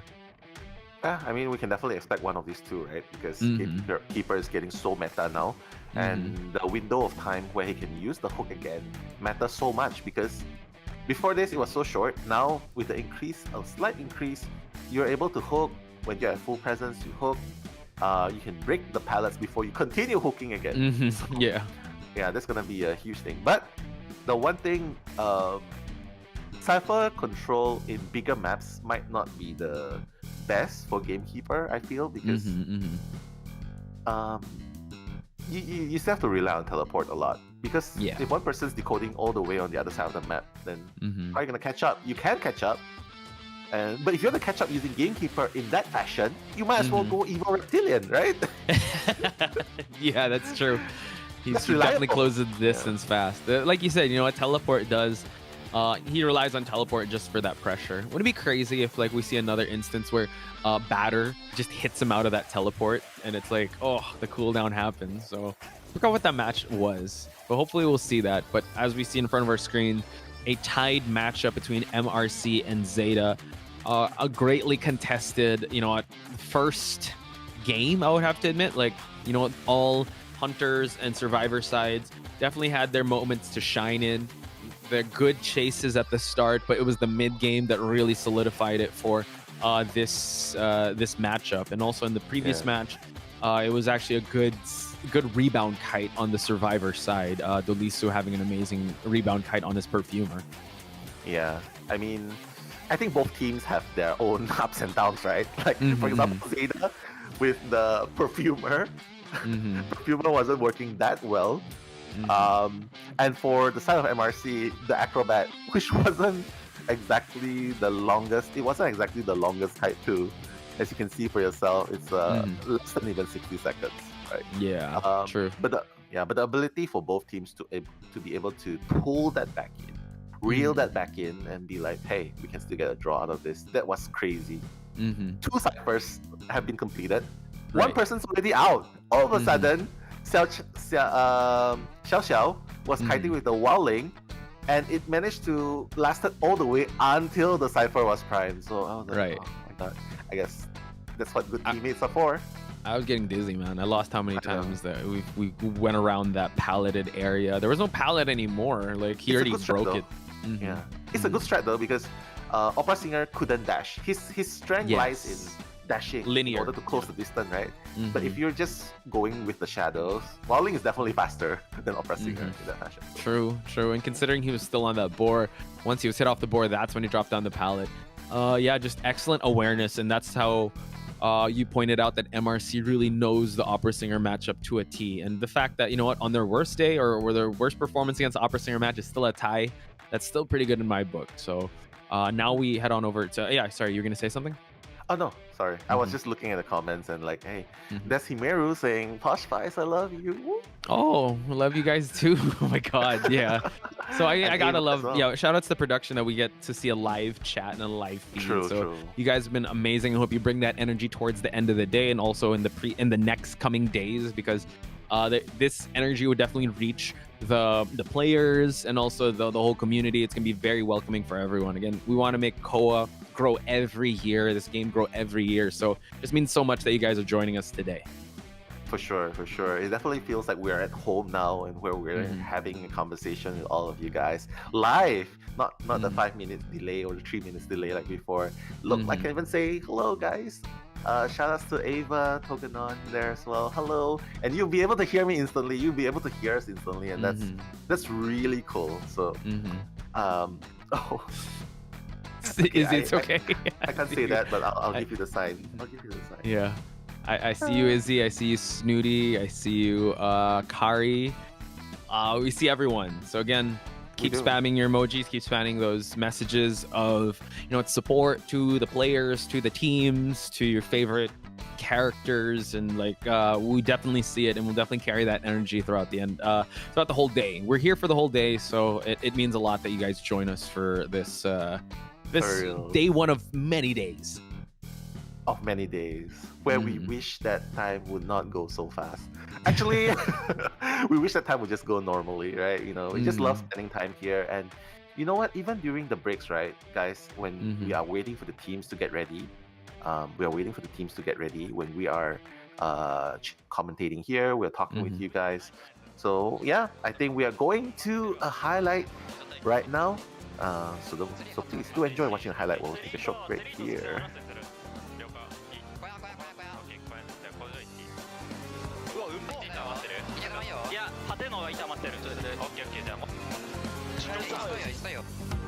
杀肯定有救。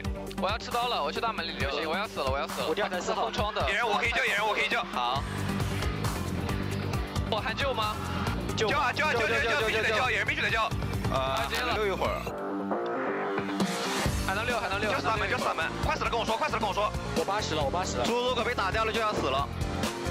还没有。花子随时可爆，花子很重要。还没火，还能火。那你在看扫地教，一定。好，我待会儿看。还能火一会儿。小迪，我修哪里？修我油桶。来了。我100多把，你懂吗？我懂了。修还有15秒吧，10秒左右。那还能六。4号没地照，小迪4号。要死了。4号没地照。Got a fan cheer here, Nell. I wish I could read this language, but it seems like they're cheering for MRC, Xiao D. I'm pretty sure they want them to win COA 7, live up to that miracle. Again, use the hashtag COA 7 if you guys want your pictures, your artworks to be featured here on the stream or on social. Again, it's just an amazing time for you to share your fan chants or your fan art here because, yeah, just use the respective hashtags to get featured. Exactly. Please do send in your fan support, your cheers, and if you guys are a fan of memes, please do follow us on Instagram. Okay, please follow us on Instagram. We're gonna do this again. Yeah, let's do it.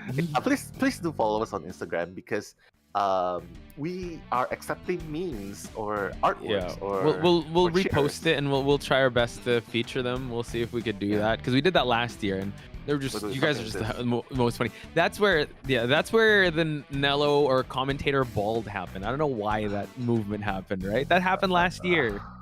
That's a lot of support there going on. Yeah. Right? But anyway. Esme, shout outs to you, Esme. Thank you so much. And Alice as well. And Chloe again, of course. Thank you guys for being here. Claire, you're the baddie. Thank you so much for the shout outs also. And thank you so much for the messages. Ava is here. Fart is with the dogs, with the Diamond Dogs. Ayu as well. Celine. Again, shout outs to each and every one of you. Again, it means a lot that you guys are joining us here on to start off the weekend, to start off this matches. Again, we have crazy matches. I believe our next match is going to be TE versus B4U. The next one is going to be RD versus FT. That's going to be a crazy one, especially for that Mad Eyes. Then at the end, it's going to be Weibo Gaming versus GH. So I know you guys, I see a lot of people from Southeast Asia that are here. Y'all are GH fans. That's going to be a good one. Yeah, it's going to be a good one indeed. And I just dropped our socials in the chat. Spicy Posh and Nello the World in Instagram. I mean, I just love Instagram for some reason. I don't go on Twitter.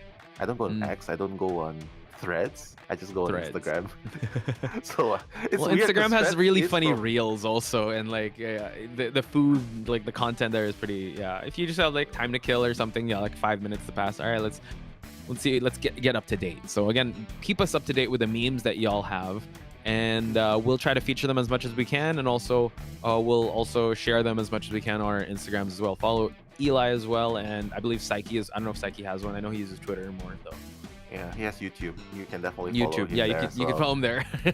Yeah, Psyche at YouTube. But yes, Chocho, she's not here for the moment, but you follow her too. You'll probably see some travel vlogs. I think asking for travel vlogs. Yeah, she's in Korea currently. Oh man, I'm not supposed to say that, right? No, she's traveling with family, so there's that. Yeah, that's that. But hey guys, for those of you who have just joined in, we are currently just done with BO1. We're shortly gonna go into BO2, and guys, reminder, this is we are broadcasting from a studio here, so we are still waiting for the event at the main location to happen before we can swap you guys back there. And Chocho! Oh, Chocho's here! I'm watching. Chocho is here. Yeah, guys, please give her a lot of love. One of the best to ever do it. So again, shout outs to Chocho and shout outs to Blue Headphones. You know what? Thank you so much for joining us here. Like he said, having the commentators be live in chat is such a nice vibe compared to the COA 6. So I love the energy. So thank you so much. Again, this is something that we'd like to do also just to help promote the game, promote the community, promote the good vibes. Just and keep you guys entertained while waiting for the matches. Again, we want the players to play at the best possible conditions. So we just want them to take their times, and we'll keep you guys entertained here with our breakdowns of certain matches, or just talk shop about upcoming things within the game, and keep it I-25 related and COA related, just because it's COA season, right? So we just want to be able to share everything we can of our love and passion for this game. What's up? Oh, Nell, you good? For some reason I saw you talking, but there was no voice coming out. There were no words. It's like you were miming. I thought you were miming. Really? Oh man, is that in chat? Okay. I think it's just Discord, but you know what, guys? We're just being transparent and real here. And so we're just glad this is from. We are saying this because we really enjoyed your company and we really love having all of you guys here. And hopefully you guys will be here until the very end, because all of these matches are really interesting. And spoiler alert, We're spoiling. Game number 3. If you love Chat Eyes, game number 3 is definitely the game you have to stay for. Chat Eyes. It's crazy. I tell you, you're gonna. Oh, who are the ones that told us to watch it in your watch party? Hanako and Chu. Hanako. Shout outs to Hanako and Chu for giving us that highlight to watch. Me and Neld had a mini watch party of different matches in qualifiers. We're waving now. Can you hear me? Can you hear me? Yeah, I can. Okay. We can. Okay, you heard you. Alice. Okay, thank you. We see you. We heard you. Sometimes maybe I'll just keep like talking, then all of a sudden I'm kidding. I'm joking. No, you're right. Oh, there you go. Yeah, I totally heard you. Nice. Giving shout out to the chat. Yeah. You're like, that's so good. I'm like, huh? Oh yeah. I don't want to take that for too long. I was like, no, let's not do that. Yeah, otherwise I'll be like, okay, I have to start doing something. But yeah, it's definitely fun and all here having it, and I feel like I'm very proud to say this, that we have the best, friendliest, and the most fun and the silliest lineups and the community here. We're just enjoying ourselves, and this is one of the rare games and community streams and live streams and events where we could not only commentate the game, but we are actually talking to you guys as well and knowing all of you guys, and it's like you're our family. Like, on the top of our heads, we can just like, okay, close my eyes, we can name all the people. Oh wait, maybe not all, but a lot. No, I'm seeing a lot of new faces too, so thank you guys for also chiming out and letting your voices be heard. And we want to grow this community as much as we can. And yeah, I've covered like different games and whatnot, and this is like one of the best like communities to like, just the memes are just so funny. It's super exciting. So again, shout outs to you guys, and hopefully we keep this vibe, this energy in the chat, that the players can see it, more people would play the games, and it'll be more inviting for a lot of new players. Again, this is a celebration of 7 years, I believe, in Call of the Abyss. So COAVII 7. It's we keep leveling up each year. So hopefully you guys keep joining us till the end of it, till the end of the day, till the end of the group stage, until we crown a COAVII 7 champion. And hopefully your apples are gonna do well. We can't talk about it yet because it's just the first match, so I don't really want to talk about predictions. Yeah, I gave up on golden apples. I just stick to my green apples. I make juice out of them. Good job. Yeah, an apple a day keeps the doctor away. Yeah, not more than one apple for sure.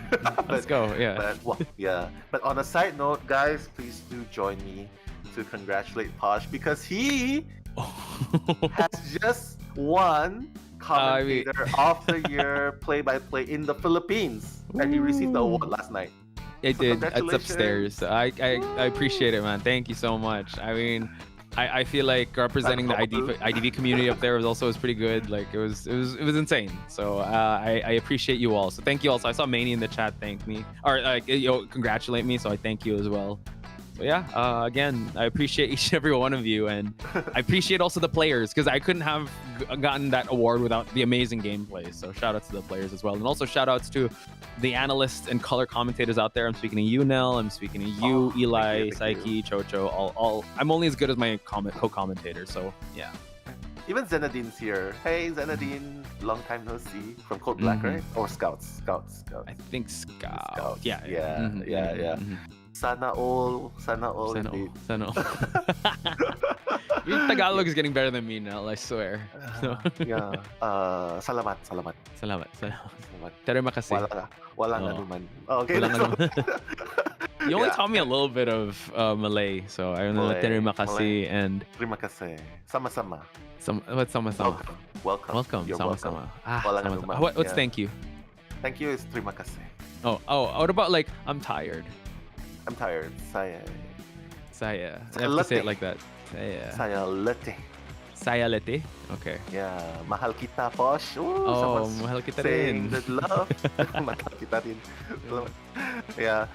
So sorry if we're bringing up different languages here, but you know what? That's the beauty of diversity, right? We have so many different languages, so many people from different backgrounds, and we just celebrate all the different. Yeah, that's what COAVII is about, right? It's a global event, so it's like it's also a celebration of people on stage.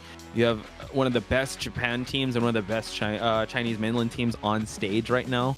So it's a good time to be Identity 5 fan. We all speak the same language that is Identity 5. That means Like, That stop. means, Thank you. Like, what are the things you're on your own. You're on your own. Focus on decoding. That's a language we all speak. Like, I'm sorry. Thank you. Okay, wait. Thank you used to be here. Yeah. You can only say thank you if you get healed. So it's like, oh, okay. It's just being polite. Thank you. Yeah, thank you. But I remember when it was like, thank you, keep spamming thank you. Thank you. You fail rescue. Thank you. Thank you. And Terror when Shock, thank you. When you win the game post match, thank you again. So I'm not sure what it means now anymore.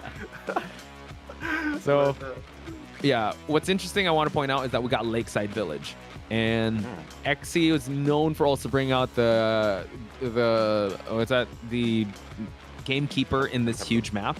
So we will see that teleport come into the mix here, unless they bring out some stuns, unless we see interesting strategies. But yeah, Zeta Division, based on my stats, I'm gonna look real quick. They are also known, well, they're a bit 50-50 when it comes to round 2. So that's the thing that's concerning. I watched the IJL matches, the playoffs, and in round number 2, their win-tie-loss record is 4-4-5. Wow. Yeah, but because, again, this is where Alf goes into plus ultra mode with a 6-4-3 average win-tie-loss. So that could be a lot of pressure off Alf if they're able to get a victory over XC, but it's easier said than done. It's definitely easier said than done, right? It's so hard. But one thing's for sure, I mean, I'm really excited. If he brings out Gamekeeper, I'm definitely going to be rooting for the Gamekeeper in this map. Yeah, because I just love how they are slowly reworking, slowly reworking the past hunters and not just focusing on producing, creating, coming up with new hunters, right? Right. They're reworking. Yeah. So I love what they're doing. But my one request, I don't know if this is gonna make sense, but my one request is please make Jack the Ripper available again. Please make it viable. Okay. I like that. I like what you said there. How do we? What can we change about Ripper to make him like viable? Right. It was just that one change for Gamekeeper to be super viable. Right. The hooks, like make it the cooldown time a little longer. What can we change about Ripper right away? Maybe the attack animation should be sharper. Yeah, make it sharper.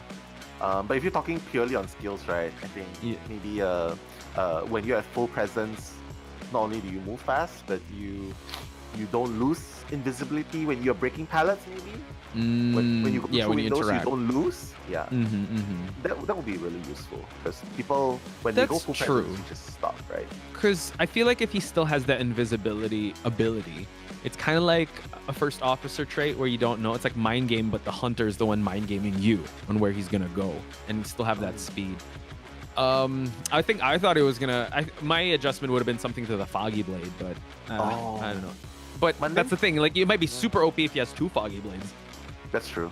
But Mundane Physics made a pretty good point as well. Foggy toggle. Like, you just toggle it off when you don't use it. Oh, you're right. Yeah, you're kind of forced to use it, right? So yeah, it could be like skill shot based. Like you can bait out a hit and then they move away, but then you still have the Foggy. That's a good one. True. Yeah. Shout outs to you, sir. Orioles. Buff Leo, buff. Oh, fast. I do want. I don't know. Shout outs to everyone that's in the chat. I don't know what we could do to Wu Chang though. How can we rework Wu Chang?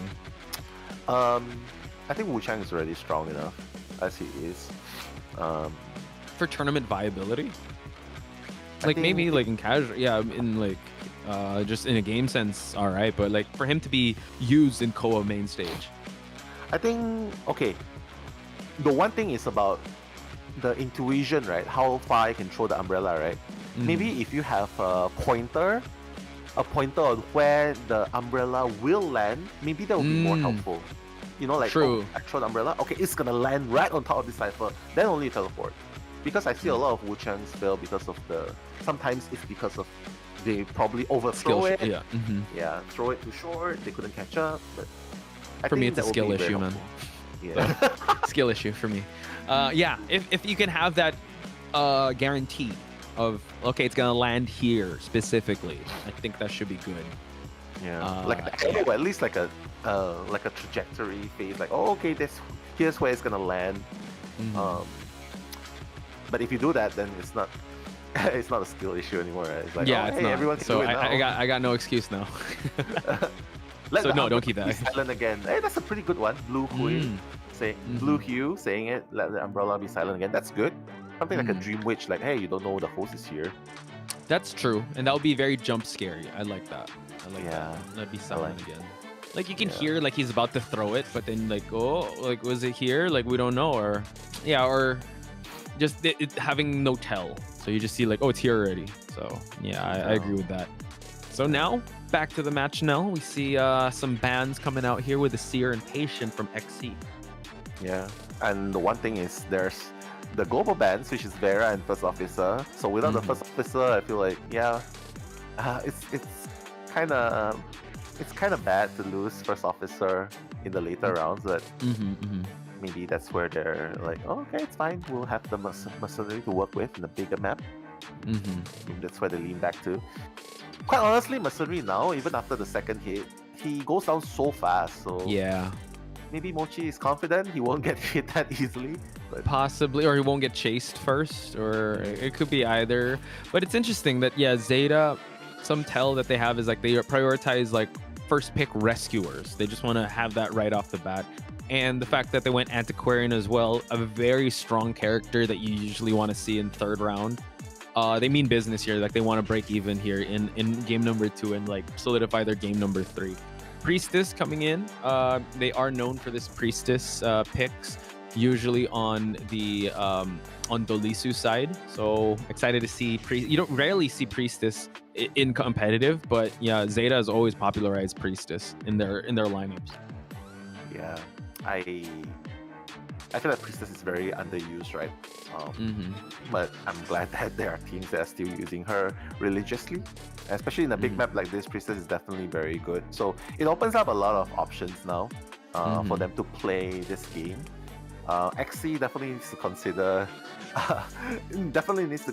more now that he has to deal with the threat of the teleport. Right.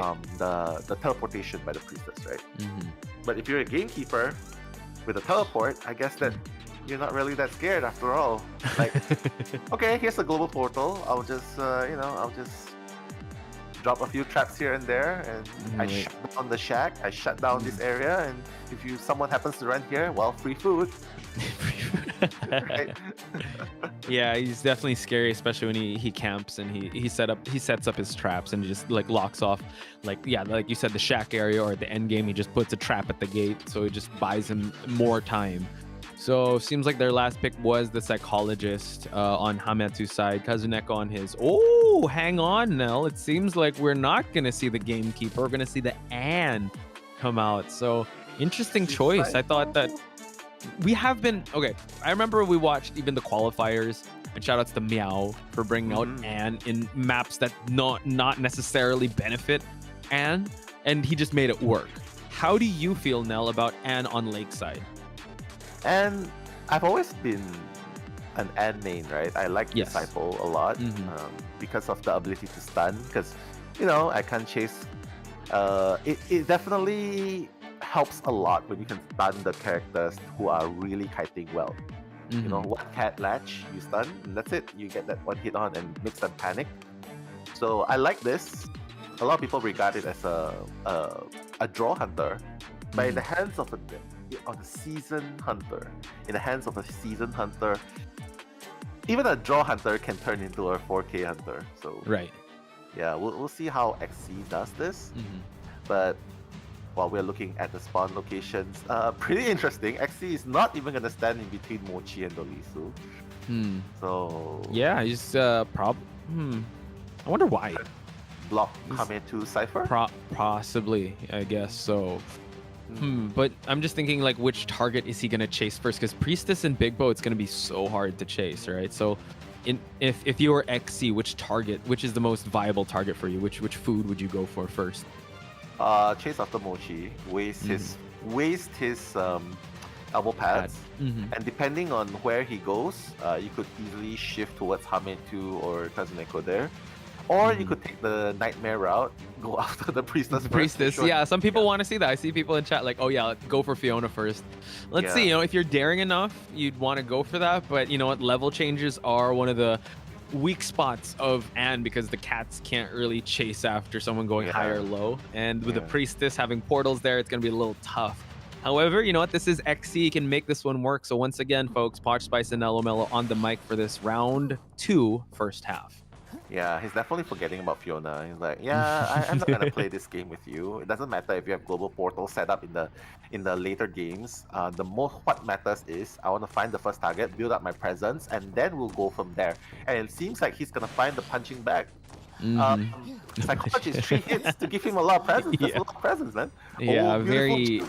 Here we go. Excellent. Yeah, control there during that jump. Hametu now going away from that pallet. Nice utilization of the distance and judging of that. So now fast breaking pallet is in effect. And Hametu now at the big rock area here next to the chair. He's going to have that latched on cat. Gets the jump and the hit. So XC's doing a great job hunkering down on Hametu. Yeah, Mochi's just chilling and he's like, yeah, I know you're not gonna touch me. I know you want the psychologist bad. He's just chilling there. He's like, yeah, I know what you want. XC does not have Blink, mind you, so he's fully committed towards top-down teleport build. Right. Hametu is just running without skills, abilities, or support from teammates. Second hit, beautiful jump. Hametu's gonna lose the stress pretty soon. He's gonna bring him towards Kazuneko's Cypher. Kazuneko here is the stunner of the group, so maybe this can actually help. But it seems like the global portal is ready, so Kazuneko is going to try to support here before the hit can happen. But now he's going to actually silence, and this is going to be the down onto the psychologist. Oh my god. He cannot hit. He cannot even clear the portal. I think he should just teleport. He should just teleport straight away. Should, but he wants more. Kazuneko has to be very careful. Drops down, forces him to drop down that pallet, and now it seems like the psychologist was able to heal up in time. Cleans up the portal now, but there's still one small portal here in the boat. Yeah, he has to clear it. Hametu has already jumped down and he's wondering which one is the correct one. One person head to the back, one person went through the window, and he made the right choice. Hametu is actually the one at the correct spot. Beautiful jump so far by XD. Lisu's there to provide the support. The cat was able to get him, but now able to, but able to get the elevator portal now. And now this is going to buy us enough time. He's going to make another round here in the big boat. But as this is going, there's still 5 ciphers remaining. 1 cipher is about to pop now, and Hametu is buying enough time. They just need to turn this into objectives. He's gonna force him. Flywheels a little too soon. Now gets the hit, unable to make it towards the pallet, but that was an amazing kite on Hametu's side. Exactly. Who would have expected a psychologist? Actually, you know what? We should have expected this because psychologist with a priestess support, we already knew what was going to happen. Kazuneko with the stick, trying to buy a lot of time, trying to stop him from breaking the portals, trying to stop him from hitting the illusions. Mochi. Yeah, Mochi has to be really careful and is interested in you now. Oh, the stuff happened! Oh, wow. Whoa, nice elbow pad here. He's going to get the jump, but the cat latches on. There's going to be a double down situation now. Oh, but there's a portal here. I think, is there a portal at the back? No, there's none. There's none. That would have been crazy. Yeah, if there was. Yeah, I think XC, that was a very important moment. That hit onto Mochi is here though. So yeah, sorry, the hit for Mochi. Yeah, that was very important. The hit and the double down. Now ciphers are just moving really slowly. Oh, here we go. Kazuneko here is going to try and buy enough time. Gets the hit onto the psychologist, so that resets the struggle. So now Kazuneko out in the open here. Is he going to try to tempt fate here? He's going to try and go for the push away from the chair. Unable to get it, and Kazuneko has to retreat. Yeah, Kazuneko realizes that the bamboo sticks might not be enough. But if Kazuneko gets hit here, that'll be... Oh, the miss! Wait, okay, nice! Gets the hit. Oh, wow. This is actually going to be really tough. He's just going to teleport just to stop the rescue from happening. XC has finally got a foothold on this match. Psychologist will get eliminated. They have to heal up now. Wait, is Mochi? No, Mochi's running away. Yeah. You have to heal up for sure. Like, there's a global portal around and you can already see the healing going on. Kazuneko, what? Wow, went back and forth, and now Antiquarian goes down. That was actually an interesting play that they went with. So now we see that the healing is happening. Last cipher remains, so it's still a heads or tails situation on how this one's going to play out. Is it going to be a tie, or will XC go for more points for his team? I think he can definitely opt to go for more. The 5th cipher is practically non-existent. So Zeta is playing this right. They're playing really safe. They have to heal up, and this is where you see Fiona being so. This is like a super useful. support. Yeah. So super support, useful in this big maps. Kazuneko's already healed up to full, and Mochi can just focus on the ciphers. Yep, Kazuneko eating that hit. He still has some stick to work with. The Priestess is also in this area. Unfortunately, the last cipher is being moved by the Mercenary. So that will buy not so much time for the team. Well, it'll buy Xe time to actually go for his next chase. Sees that last cipher is moving along, but he's going to bet and gamble that he can down one of the other survivors. Dolisu is the one that is being chased now. So let's see if he's going to last. I think he should definitely change targets now to Mochi. Go to Mochi now. Stop that cipher, and by the time he gets Mochi down, he can change towards the cipher that Kazuneko's doing. So Mochi realizing this, he's gonna dash away. He's not. Yeah, he doesn't want to make the same mistake anymore. He's just dashing preemptively. Which is the right call. Like, it wasn't able to get enough time. Mochi actually going changing levels here just to avoid the cat. And it seems like Mochi will have to eat this hit. He has one more elbow pad to use, but it seems like he's going to go far off in the distance here, just so he's going to buy enough time. Unable to wait for the last cipher to pop. But this is going to be tough because, he's just going to teleport to it. Oh my god, this is so intense. Like, he cannot even hit. You see? Kazuneko being so cheeky. Oh my god! Is he gonna expire? Oh my god! This is so long. But as you can see, Dolisu, look at the support. Yeah. Like, they all move with such purpose. Dolisu's already heading towards where Mochi is, and he's gonna heal him up to full. And now, Xe has 2 ciphers to worry about, and he has no teleport. Yeah, already used it for this one. So really just splitting the attention of this. And yeah, this Priestess is definitely paying off with how well is being used. So Zeta, you got to give it up to them. They're still trying their best. They're still fighting tooth and nail to get the victory here, or at least stop the bleeding and go for that tie. Antiquarian is sat on the chair for the first time. Mochi is still persistent on this last cipher being pushed, while the Priestess might go for a backdoor rescue. He's not going to be able to push it in time because Xe's already here, dropping down a cat. Mochi has to move on away, and he has one elbow pad to work with. Oh my god, I just love what's going on here. Oh wow! What a jump! The jump was amazing. Now, I mean, he has to chair Mochi now. He knows that Kazuneko is going to be rescued, but this is where it's so dangerous because Kazuneko's past half. So if he goes down again, that's it. And by that time, Xe will already have a teleport ready to go at a moment's notice.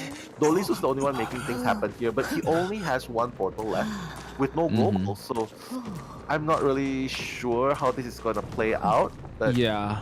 I like that they healed first because Kazuneko might have to kite for his life here. Dolisu's going to take the long route, luckily, because the Mercenary does stay on the rocket chair for a while. Oh, he showed himself. Oh my god, Kazuneko. He wants to be able to play Matador here and play with the bull with the horn. So let's see. He's out in the open. He has to eat this hit, but no, nice able to get a flywheel. And a nice hustle to... Wow. And Fiona's going to free rescue the Mercenary again. So Fiona...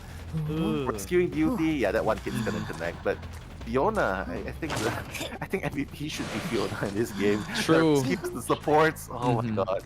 The silent needle mover is Fiona, just making things happen. Wow. Unfortunately for Kazuneko, that was his last ride there. He gets hit while he did get stunned. They are gonna push for this last cipher to pop. They're both working on it at the same time, so moral victory for them, just get at least one person to escape.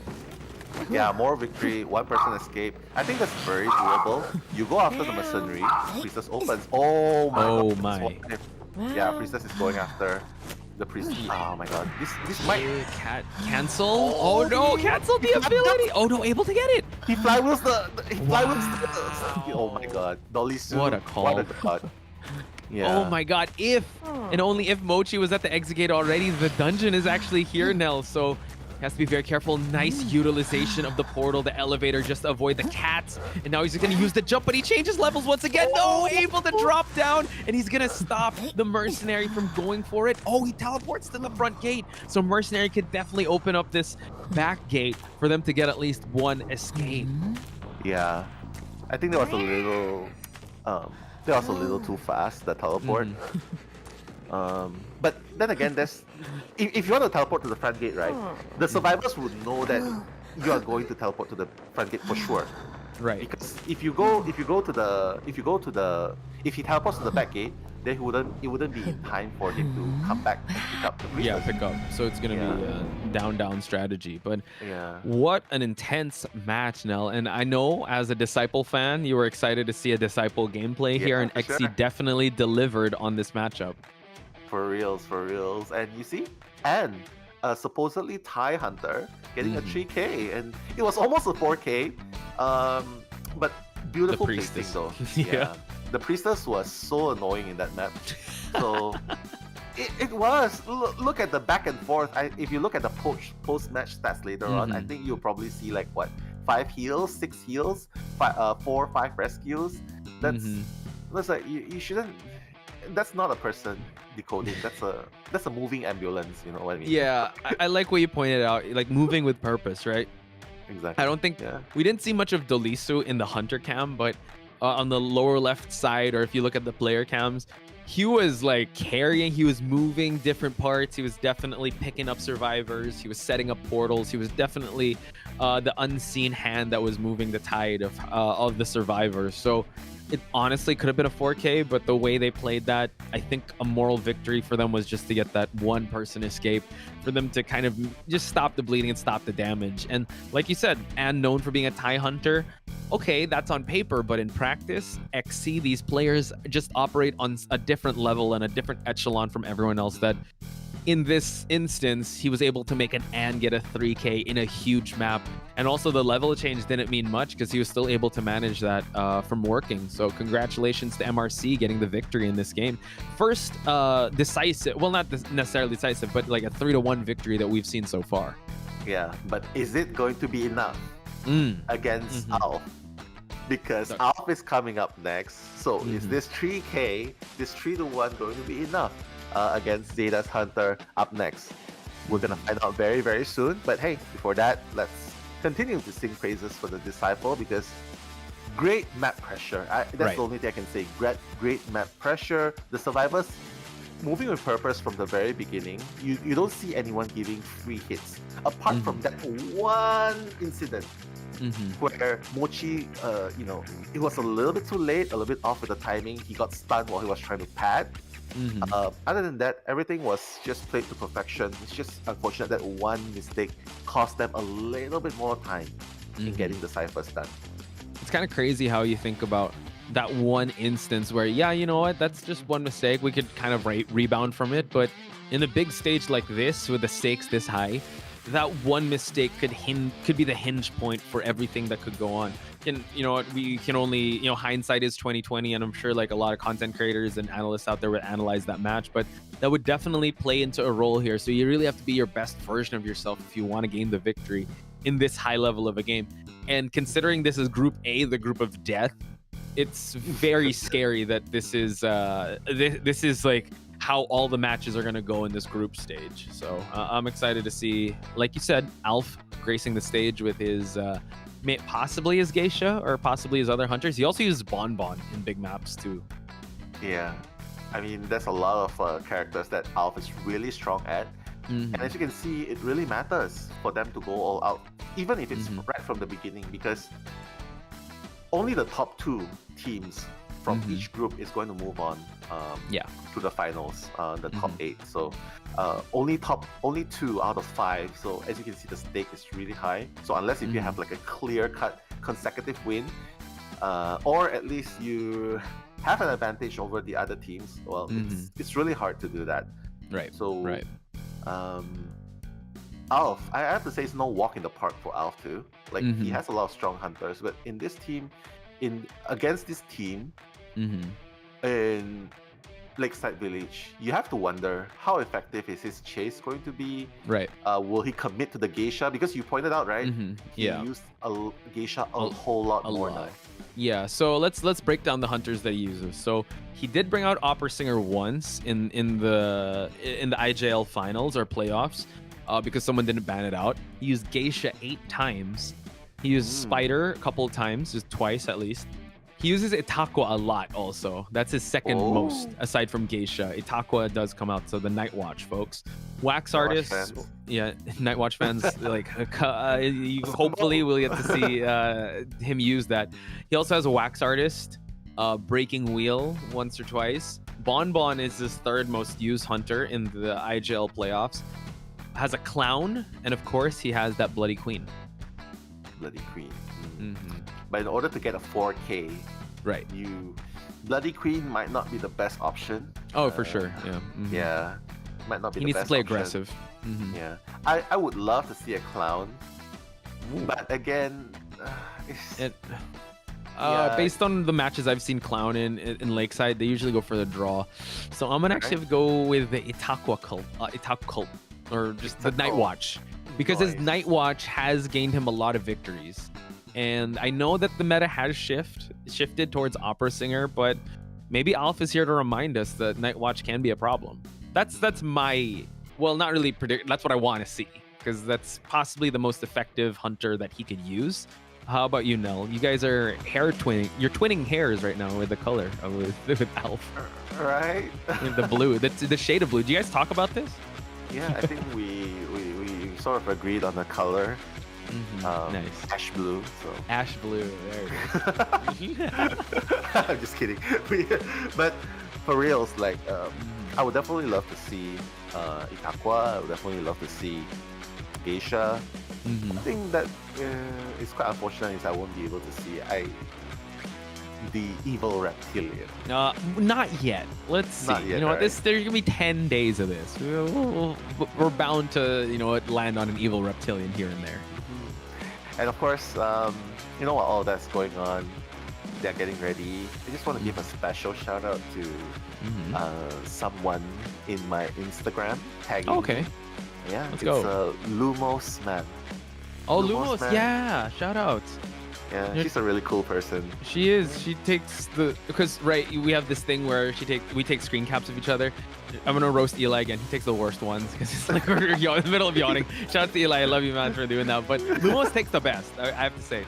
Shout out to you. And also, shout out to Agnia also. He takes the best screen caps. But like, I'm in the middle of a yawn. I look like I'm picking my nose sometimes. That's what Eli gets. I still share it though. Yeah, Agnes, our very own Kari Ayam. So, wait, Kari Ayam. That's Agnia. Yeah, that's Agnia. Yeah. She's an amazing artist as well. Does this chibi version of us. Yeah, the best for reals.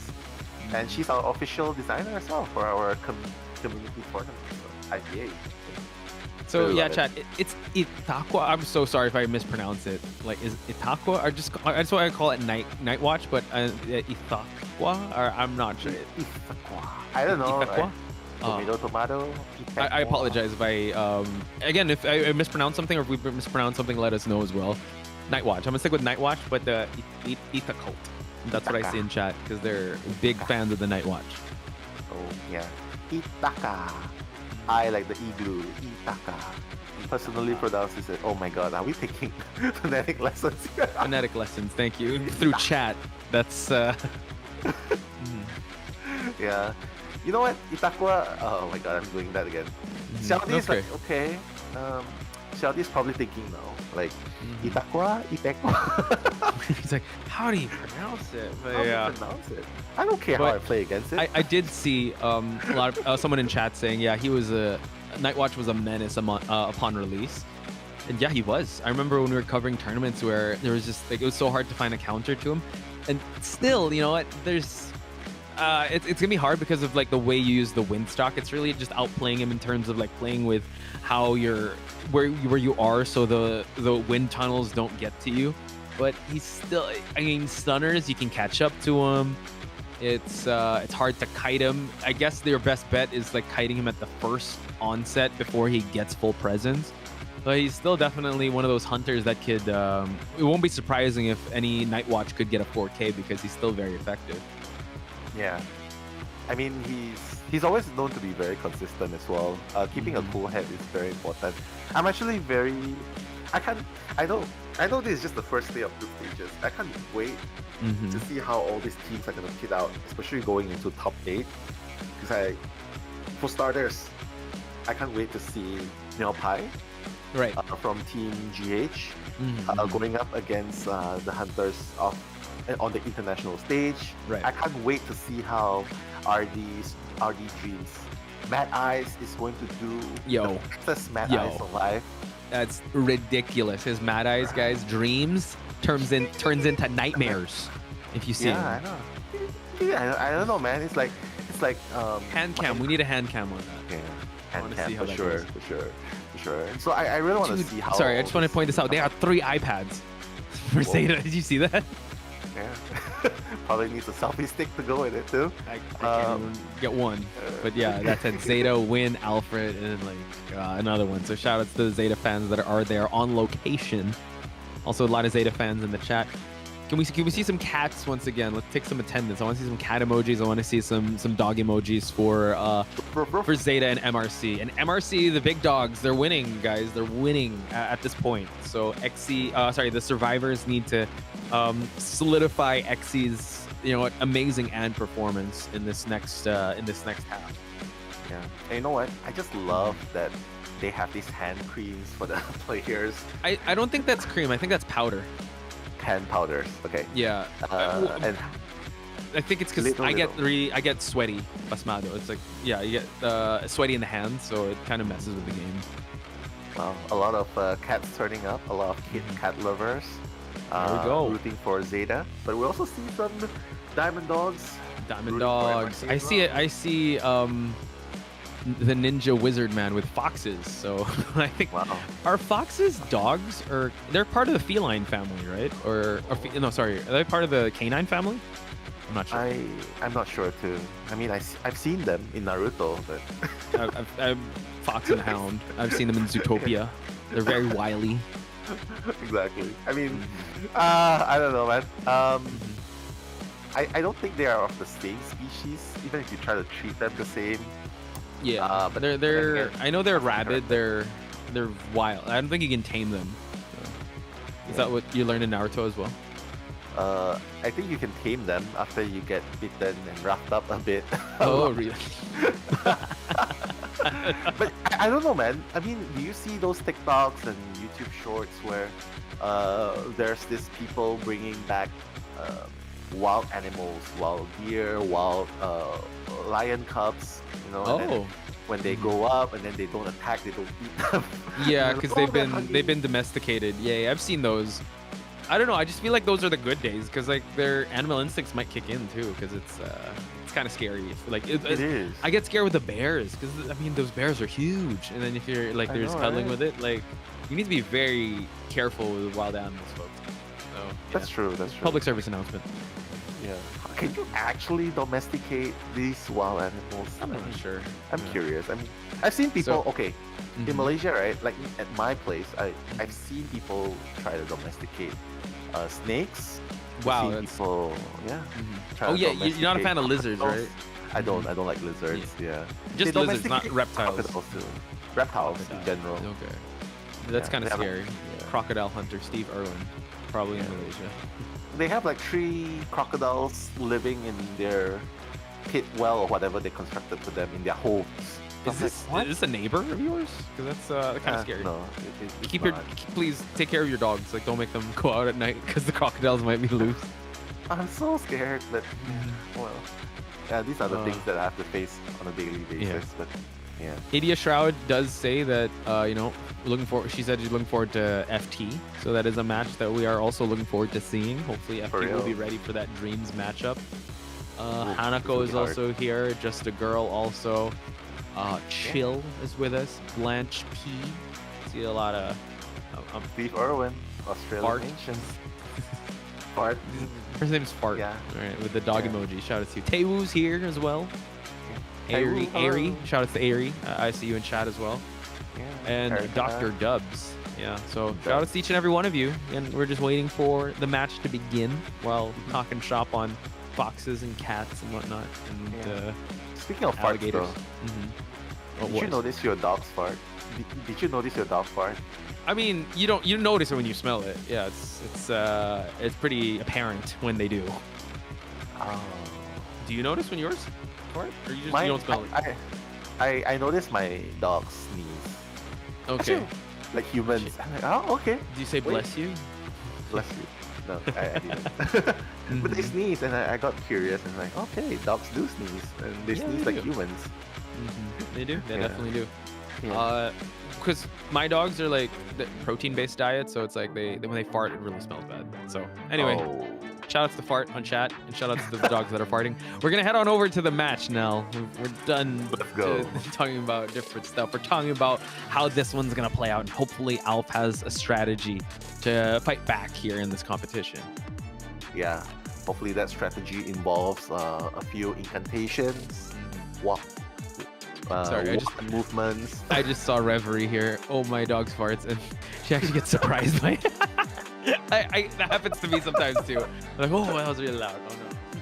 Do you think birds fart? I don't know. I never caught one, and yeah, I don't know. I've never Observe. owned a bird, so like, Yeah. or I know they poop. They poop a lot outside. So Yeah, anyway, they- back to lizards the matter poop a at lot. hand here. It seems like Airplanist and Priestess Zeta Alf knows not to mess around with the Priestess since he saw Dolisu be so effective with his Priestess.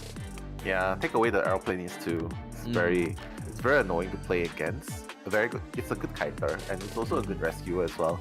You can think about it as a mercenary substitute as well when it comes to rescuing. But hey, I like this surprise. Nanako coming in with The Novelist. Novelist. So Novelist, guys, this is gonna be very interesting because this is the first Novelist we're seeing in group stage. So it has not been utilized in previous COAs, and for a while they needed to adjust. And now this new adjustment, when the switcheroo happens, that's when usually you happen like changing of elevations that could happen, or during the pallet slams. That's going to be a very integral part of this team strategy. So hopefully Alf will not be saying SOS in this matchup, because this is to break the tie of round number 1. Yeah, I mean, they're already taking out not just the Priestess, Aeroplanist. Alf also took out the Mercenary, so this really, like, well, at least MRC still has the first officer to work with, and yeah, I mean, out of all of the characters here, right, I'm really actually very excited for Orpheus. I hope that you guys in the chat are excited as well. Orpheus is so useful, you know what I mean? Whether it's in a fun game or a ranked game or a competitive game, he's just such a fun character to play with. The only thing I hope for is that they can rework him so that he can use his skill in the middle of a fall. You know what I mean? Like when he vaults through the second floor window, and then he can use the skill to do the switcheroo with the hunter that's still on top. That would be sick, right, guys? But yeah. Okay.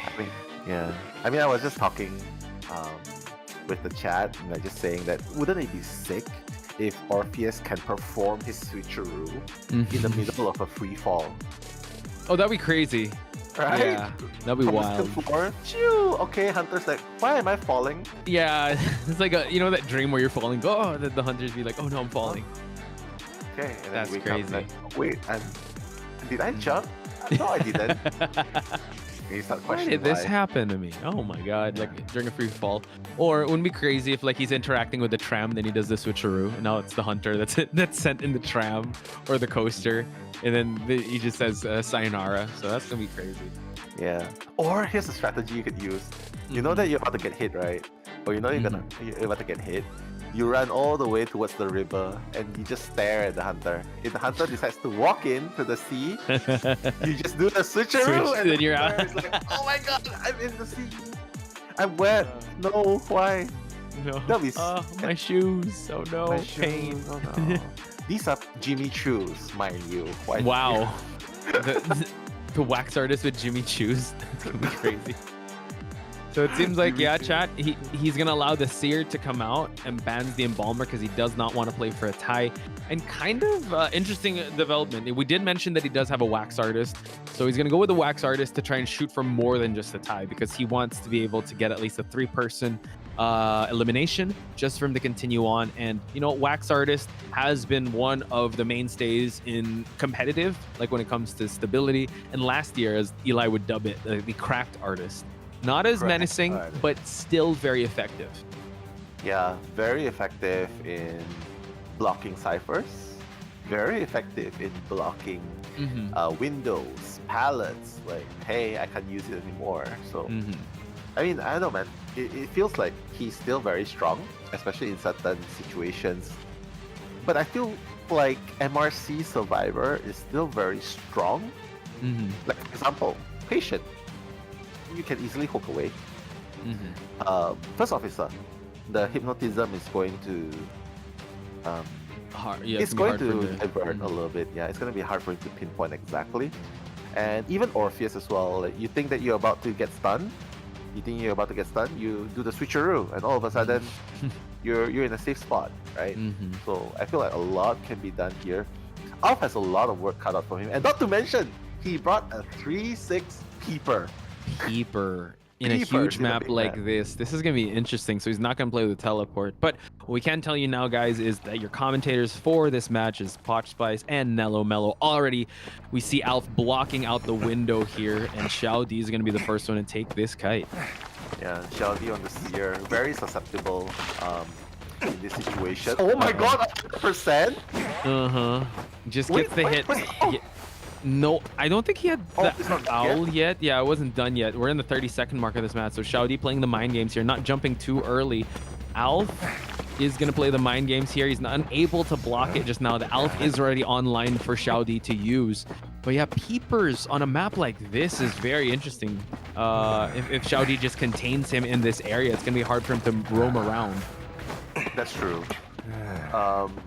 Alf, has he used the peepers yet? Because wait, I think he needs to use the here. Oh wait, yeah, he has to go up the boat again. He has to go through. He has to rotate again. But oh god, he's gonna block it. Oh no! Oh, and my now god. Alf has his first target that is down. So yeah, let's see how this peeper strategy will pay off, because I mean, Xiao D had the right strategy using that that owl, but it was just unfortunate that the wax already built up. Now he's gonna drop a peeper here, and he's gonna try and go launch a wax bomb here to block Huasi, which he's able to do it. Wow, I thought he blocked it. I thought he was able to pop it. Yeah, but with peepers, I don't know, man. I feel like it's very hard to stop someone from rescuing effectively.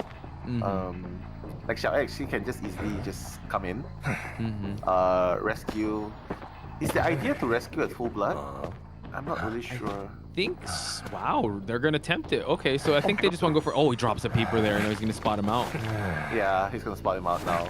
No covering it anymore. Xiao X might as well just give up on Seer. Seer has no more owl. He's not gonna do. He's not gonna be able to do. Seems like he's gonna try and go for it. And now the hypnotism is gonna happen. He hits him out of the hypnotism, and now he's gonna allow Xiao D to move on away. But like you said, there's no owl to work with here. He's gonna almost get frozen from the wax. So this allows a window of opportunity for MRC to kite this one out. So Xiao D is doing a great job here. Xiao D, 4 more percent. Get through. He needs to die far away. Yeah, unfortunately, the last effort already popped in time. So now, last 3 ciphers are being worked on already. He does have that trump card to use.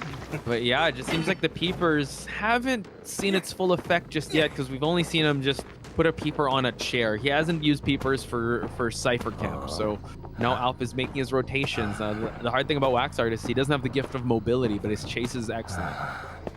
He's got to look for a target now. One thing that's helping MRC now is at least Alf does not have teleport, right? Yeah. He does not have teleport, and he's not at full presence yet. But one more hit is going to do it for Alf. He's going to build up that. He's going to be able to use that hot wax. So Nanako has to be really careful.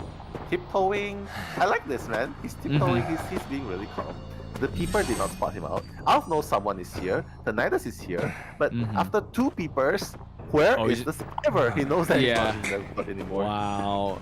And masterful strategy also, like tiptoeing at the middle of the bridge. I mean, the ramp area, just so you can see it. And now he just runs towards out in the open. So now Alf is going to try to down his next survivor here. But last 2 ciphers, last 1 cipher already at 44%. The switch happens and also drops down the pallet.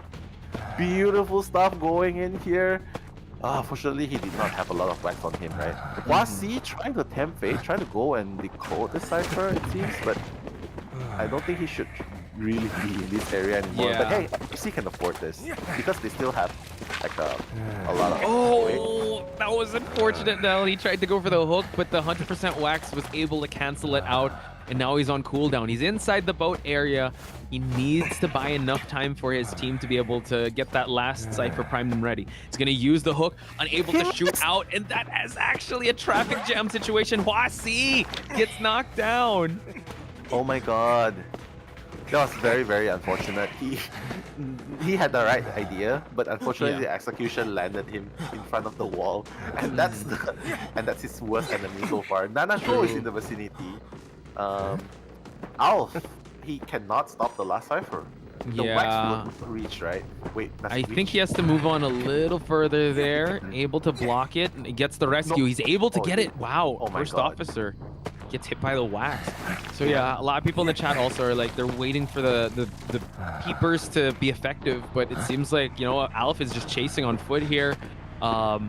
And the teleport might have helped him actually get a little more presence. Seems like Huasi drops down, gift from the gods here from Alf.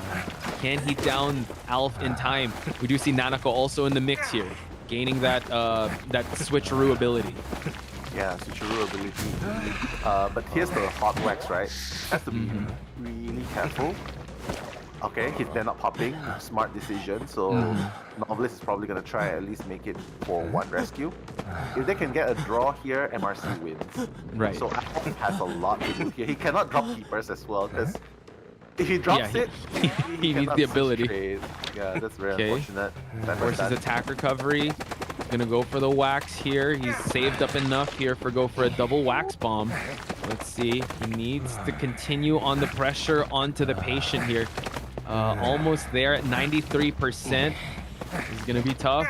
And now we're just waiting to see how the pop's gonna happen. Huasi! He's waiting for the wax bomb. He's waiting for the wax bomb. He wants to use the hot wax and down, I guess. But there's a lot of pilots to work with here. There is conservative wax. I mean, like, it seems like we haven't gone down to the 500% wax. So it seems like he's doing this real well so far. So Huasi just buying enough time for his team, delaying as much as possible. Nanako being in the mix here with that switch ability, just to keep Alf at his toes here, that he can't relax just yet. Here we go. It's gonna work here. Switch. Wow! Oh my god, he's got to start all over again. Oh my god, what a play! Both teams fighting like cat and mouse. Scenario, the mouse is fighting back. Oh, the block! The hot wax is still not available. He cannot do anything. He can only keep. Even the crook is spawned. Okay, just pop. Just pop. What a hook just for him to gain that distance, and Alf is actually on the back foot here. Look at that, he hasn't used trump card just yet. He's still holding on to the papers, and now he has to chase Huasi on foot. Huasi is actually going to make his way towards the dungeon area, but unfortunately he has no items to use anymore. Best case scenario here would be a draw. But if he can catch up to Huasi fast enough and down him fast enough and chair him at the same time, then maybe Alf would be able to get a 3-man kill. But with that hit, by the time you chair Huasi, they are going to be out already. Right. So it seems like they get the tie, so this victory of round number 2 will go to MRC, folks. Again, an excellent strategy on the side of the survivors. Excellent kiting as well. Unfortunately, we did see how Alf how he uses Wax Artist before, but it didn't come to fruition now with the results he wanted. Yes, Wax Artist wants to go for those ties, but in this instance, he wants to go for more than that. So MRC gets the victory in round number 2. Wow. That was a battle of grits, right? You can see, like, I was just watching, right, and you can feel that there was this silence, like, okay, it's like watching two sword masters going at it, like, okay, one moment one person's gonna slash through, right? And unfortunately for this case, MRC played it super well. It did. The novelist played such an impactful role. He has the hot wax. Okay, boom, switcheroo. Switch. Can't do anything. Yeah. Reset. And that one beautiful hook like flying towards outside the the sky. boat. Yeah, the that height was too, incredible. so high. Because you have to admit, Huasi didn't have the best two hooks. The first one got canceled. The second one, he hit the wall, so he wasn't able to gain that much distance. But that last hook was very pivotal for them to go for that end game pop. And yeah, I would say the MVP here, the way the Novelist played was the same how the Priestess played in the previous game. He carried really well with the support that they did. But yeah, it just begs the question also, if Alf brought a different trait, maybe we could have seen a little something different or more than just the tie, because you have to admit, Nell, we didn't really see much of the peepers used to stall out the game. That's true. Like maybe if he committed towards a teleport right from the start, he can be super aggressive, I think. Or even a bling. I feel like peepers is good, but if you rely solely on your FPS skills, well, it's gonna take a bit of time. You'll get there, but you wouldn't be able to do it as fast as you hope to be, right? Like by the time you think you managed to catch up, the switcheroo happens. But if you have a blink or a teleport, fine, switcheroo, fine. I can easily down this. I teleport the other ciphers. I can stop other ciphers. And he actually managed to block the ciphers a few times, but in the end, it wasn't enough. Yeah, FPS skills can only take you so far. You know, it's still a 4 versus 1, and you can't, separate your attention that far. Shout outs to Dr. Dub, said that the real MVP is this forward with 200% decoding. So Xiao forward best decoder. You know, we see that Mercoders, Wildling decoders, and now the first officer decoder. How did the first officer transform into the forward?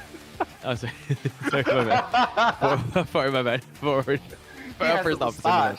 He has a mustache. He does. He has a watch too. My bad. So yeah, first officer. But yeah, as the saying goes, if you can kite, hide. If you can kite, just hide. If you can't find yourself doing anything much in the game, decode, right? Because decoding is the only way. It's the only one real weapon you have against a hunter. You're pressuring them. That's your weapon when you are not around the hunter.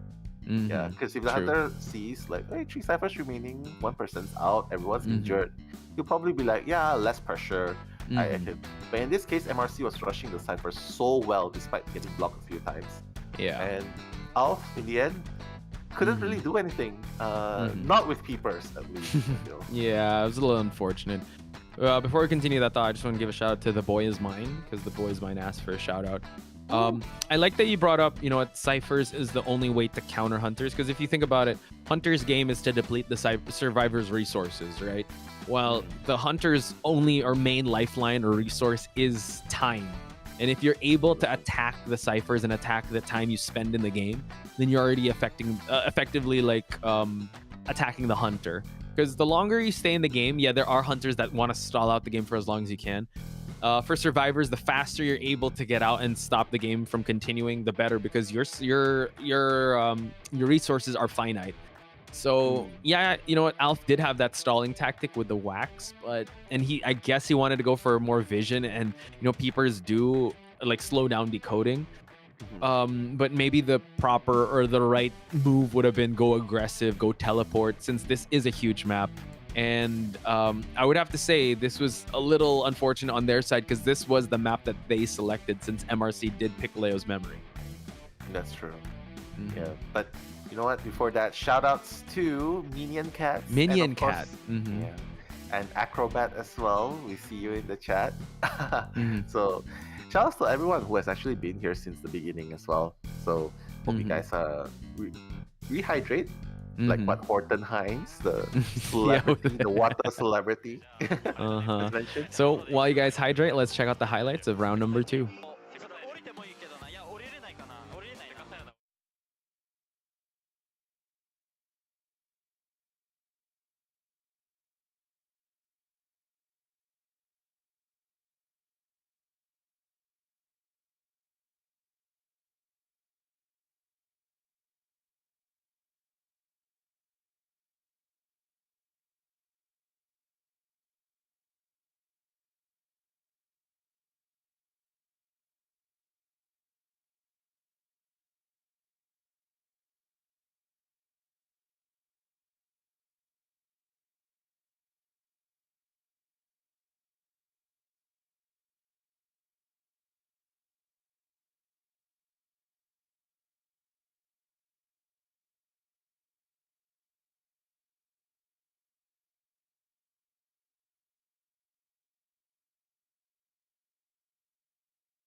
What else is on par, folks? Your fan art. Again, on par, up to date, and also if you want to be able to use the hashtag and get featured here, do so. It's hashtag ZetaWin and hashtag ZetaArt. And the important one is hashtag COAVII.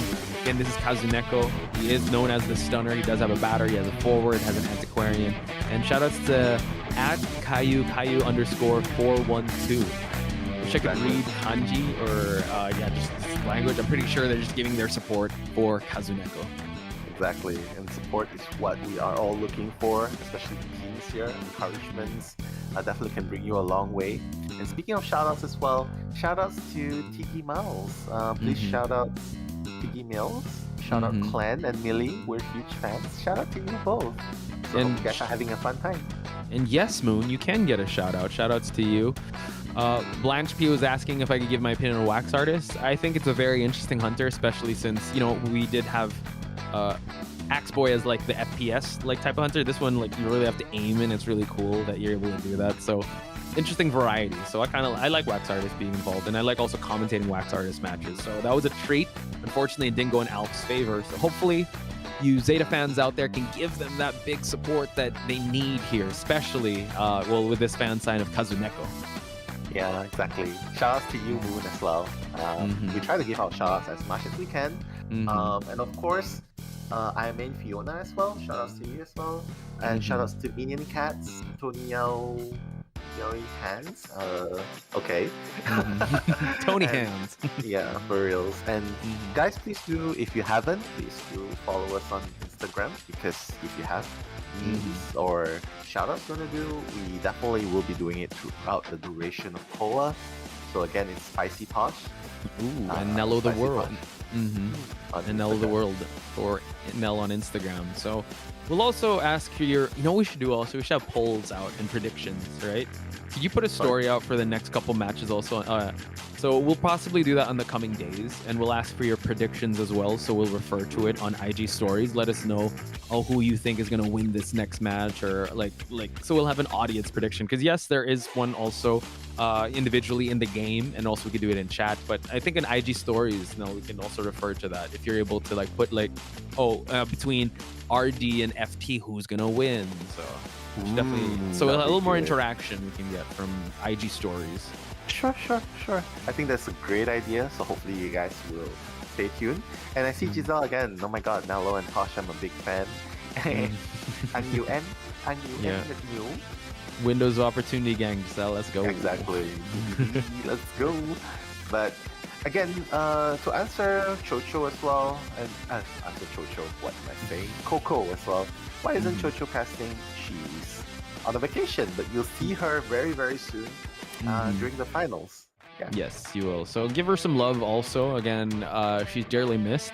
But you know what? We do have Psyche. We also have Eli up next for this for the rest of the day, and for the rest of the upcoming days. So hopefully we'll have you guys to give us some company for the next coming days. 10 days to be exact for the group stage, and for the playoffs around 4 days for the May 1st weekend that will culminate with crowning a COA 7 champion. Yeah, exactly.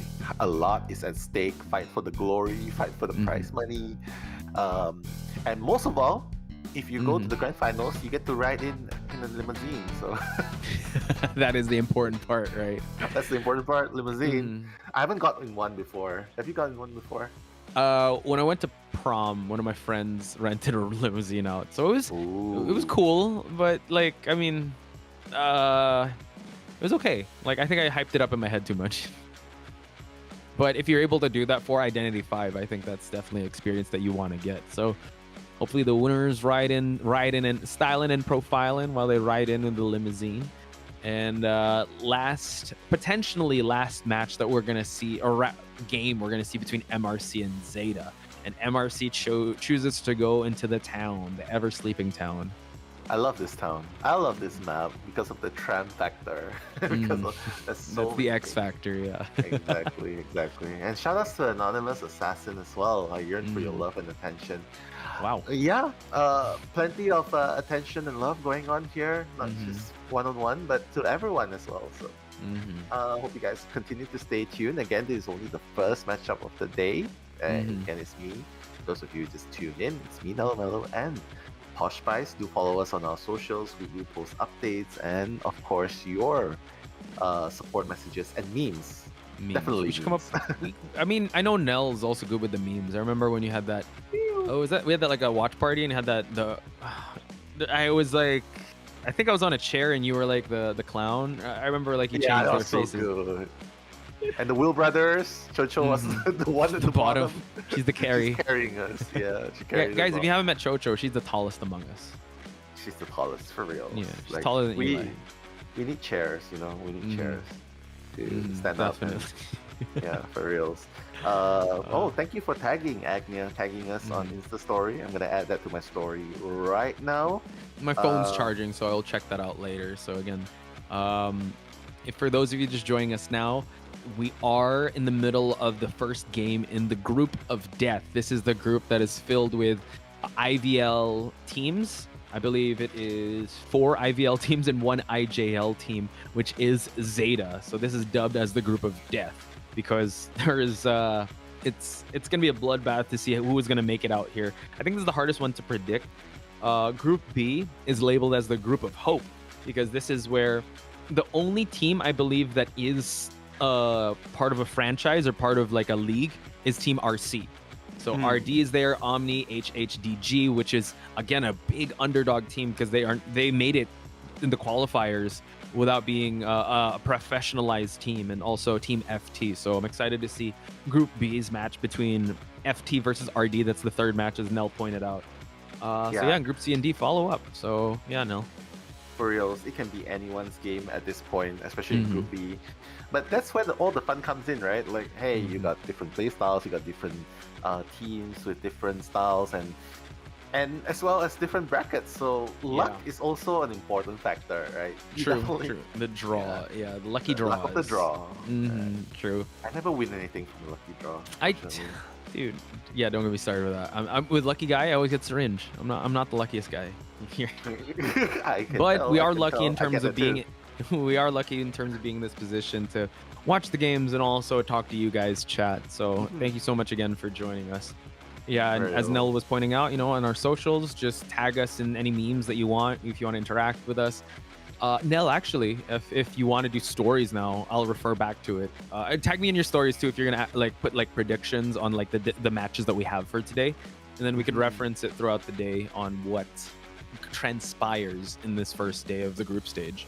Sounds great. Okay, I will get back to doing it during our short break later, doing highlights. But for now, I'm just paying attention to the man in the 3-piece suit.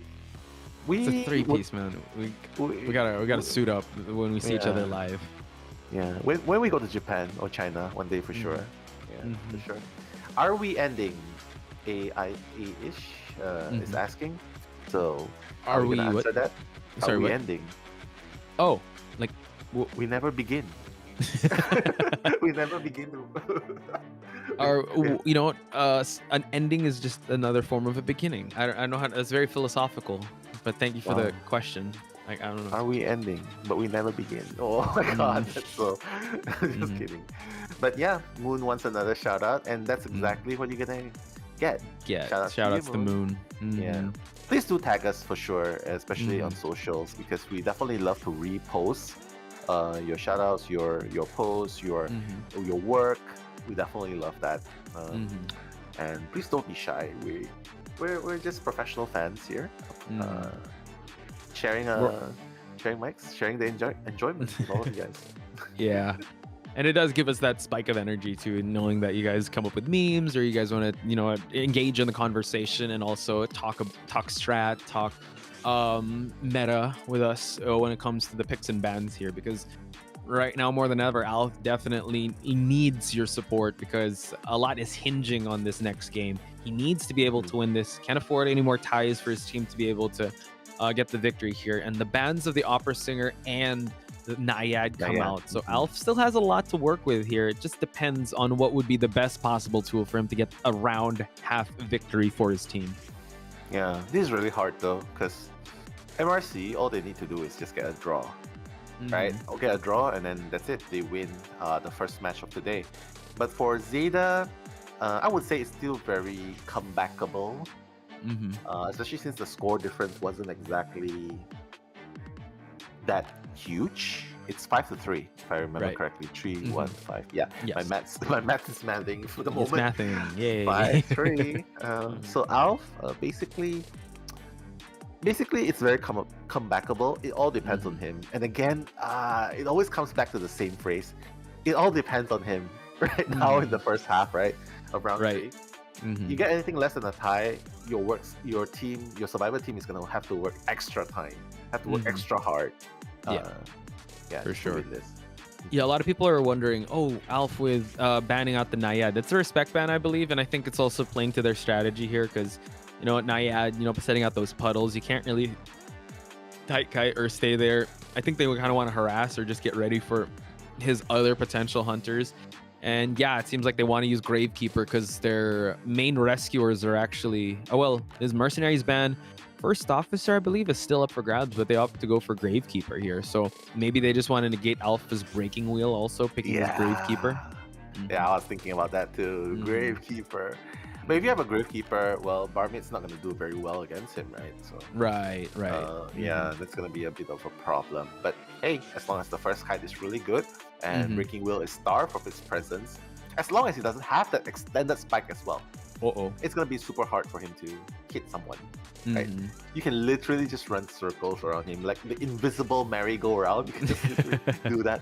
You have to force him out of the wheel form. Yeah, so we'll just put a pin on that because he's not going to go with the Breaking Wheel. He's going to go with the Bonbon, which is another hunter that he is known for.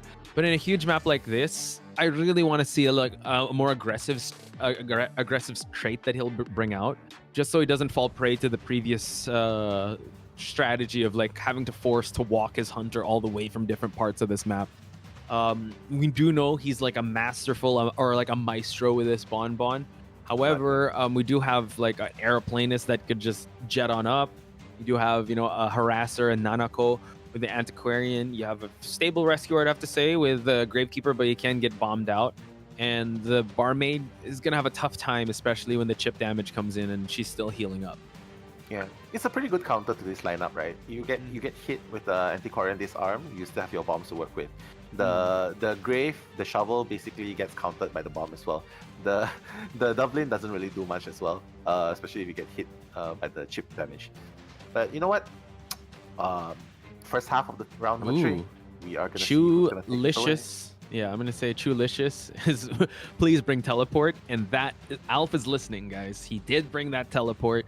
Well, we do have standard builds here on MRC's side. Again, this is going to be round number 3, first half. Potch Spice and Nello Mello bring you the commentary action for this matchup in Ever Sleeping Town. Yeah, I just love this skin. This Bonbon skin by Alf, right? It's like his trademark skin that he uses all the time. Yeah, exactly. He's going to rotate into the graveyard. Plus, C is in the vicinity, but as an aeroplanist, he has 3 rockets to work with, and he's already used up the first one, making a dash towards the window again. Alf probably realizes this. Yeah. Probably just trying to make him waste a little bit of resource before his teleport is up. Nice. Or before punching turns up. Oh my god, forcing Xiaodi down. Xiaodi, can he make it to the tram? Oh, it seems like he's just gonna make a rotation. He's gonna wait, and now he's gonna actually force Alf to go back to the airplane. What? Okay, so you know what? MRC doing a great job, but no, trying to see if he forces any action out. He's able to hit the Gravekeeper out of the shovel. What was that? He got one hit out of that, and he manages to keep up with the Barmaid as well. Oh, the flywheel! What? Wow. Incredible showing there by Xiaodi. The excellent awareness. God, the instant Dublin as well. Like right when he got hit. All right, drink up, guys. So now Xiaodi, he needs to kite this one out to make this Dublin last long. Yeah, he definitely needs to. Like, he has a little bit of time left. Xiaodi will be able to avoid this. He does. He does. He's able to get it. Awesome stuff. Oh, he's able to just avoid it. And now Xiaodi really made that kite work out. You have to give it up to Alf. He is attacking the resources, but the ciphers have been, you know what, they've been moving along quite steadily here. Xiaodi now, not much resources to work with, and Alf gonna go with the regular hit here to down the Barmaid. That's almost a 5 ciphers kite. Like you can see the progress of the ciphers, right? Even though none of them has been done yet, but I would say that's definitely close. True. By the love and grace of everyone. Yeah, it's true. Of everyone. Yeah. So Xiao Xiao now is in this area. Forced him out of a shovel, so now he only has one left. He's gonna have to make this one count, while Alf is gonna be guarding this barmaid with his life. So while this happens, this allows an opportunity for the survivors to push these ciphers. So Alf definitely has to stop this rescue from happening. Yeah, Xiao Xiao is just thinking about full blood rescue, but I doubt that's gonna really matter. The worst thing possible is this: hey, let's just sacrifice barmaid, and then let Xiao Xiao take the next kite, because obviously you just want to keep the Bonbon here, right? They definitely know he has teleport. So if he keeps Alf here, Alf cannot teleport and be aggressive and stop other ciphers. So Xiao Di is gonna be sent back to the manor without being rescued once. That's a very good choice. Like true. But Alf already on to his next target, Huasi, leaping through the windows. But Huasi is a very crafty survivor to chase because of his rockets, right? Yeah, he saw he was baiting out the window, but now Alf goes for the cipher. Who's he gonna catch? It's the Gravekeeper, unfortunately, and Gravekeeper has to go back on a shovel form. He's gonna wait for him to pop back out. Goes for a regular hit, so now that Gravekeeper has nothing to work with except these two pallets. So let's see how long this would last. Xiao Xiao. Airplanist and the Antiquarian are working on those last two ciphers. Now we're gonna get 2 hits onto the Gravekeeper for him to transition away. So Xiao Xiao still trying to buy enough time for his teammates here, but it seems like he might just fall down. No, unable to get the hit. Whoa, another time! Xiao Xiao! First the Wildling, now the Gravekeeper. He's buying so much time. Dude, incredible. Is the cypher so much prime? It is. It's actually already, it's already primed. Antiquarian now is going to leave that cipher to go for this rescue. They're going to switch out. Oh no, it seems like the Airplanist is going to make it for the rescue. So Antiquarian's going to wait for that last pop to happen, but he's already used up the trait, and Alf now has to be careful. Nice time bomb hit. Huasi's just going to go for the rescue. Oh my goodness. Now Alf, what can he do in this situation? Like Huasi still has the tram, be careful. Tram is unbiased, might just run everyone down. But Huasi still has a rocket to work with, so he does. Yeah, he can still elevate from the ground and use the rockets when he wants to. As long as he doesn't get hit here, things should be fine. Oh my god! That was so close! Oh, now he's gonna go for the change of elevations to go for another pallet here. So we do see that the exit gate is being worked on by Nanako. Nanako being the slowest one. Huasi's gonna have to kite a little bit longer in this area here. Gets the time bomb, and now he's gonna try to play the mind games here with the pallet. He bought so much time! He Huasi. did. Oh, is he gonna teleport straight away? No, he's not. He's just gonna yeah. set up a draw. I think that's the best Possibly, best case yeah. scenario, right? So yeah, it seems like a draw is gonna happen here for the side of the survivors, and Alf, you know, a commendable effort with the Bonbon here, but again, he wanted to go for more, but a tie is still all right. MRC still holds onto their lead, and they could just tie the next game out and they win. Yeah, for reals. You just need to tie next game, like what you mentioned. Get that 1 win over Zeta. But I just have to say, I just have to bring it back to the matches now. Okay. Xiao Xiao. He brought so much time. Day Di as well. Actually, this game, all of the survivors played really well. It's just that they have no choice but to sacrifice the barmaid in the very end because they know she can't kite either way. But if you notice, it paid off because they were actually aiming for a draw. I think in the very end, they were like, yeah, we realized, it's probably just aiming for a draw when they sacrificed Xiao Di. But Xiao Di kited so well. And number 2, Xiao Xiao kited so well as well. He bought so much time. And even though he got rain with bombs and bombs and bombs, rains of bombs, right? In that one spot, he managed to bot time. And at the very end, even the aeroplanes as well. So I would say Alf was playing very aggressively, going through the windows, and then teleporting, hitting the Gravekeeper out of the shovel, and then planting bombs for the barmaid. But then the barmaid flywheeled that bomb, and then flywheeled that hit. A lot of things are going on. I feel like this is top tier gaming. I think for sure. Yeah, we cannot find fault at all with how both teams are playing, because there are just hiccups at the very worst, right? Yeah.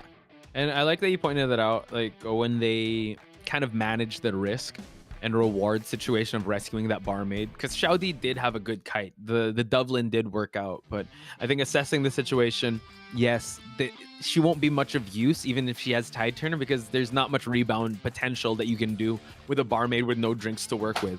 So they did a great job there. Xiao, though, I think, was he also he was the wildling, I believe? As well. Yeah. Like, Amazing my God, stuff. he's making these top tier hunters look like the hitbox doesn't work. He's just like baiting out hits left and right. And yeah, the nerves of steel him, like usually the knee-jerk reaction is just to drop the pallets, right? But he waits for it. He really predicts so well. And I like we pointed out, it's truly top tier gameplay that we are witnessing on both sides. Again, Alf had the right mindset to go aggressive, and MRC knew that, and they definitely countered him for it. You saw that he was he didn't stick to one target at the start. Yeah, he was attacking the different resources, but at the end, MRC was able to manage the risk, manage the resources, manage the objectives for them to be able to get the tie here, which is coincidentally the victory for them still, because they're still holding on to that round 2 victory.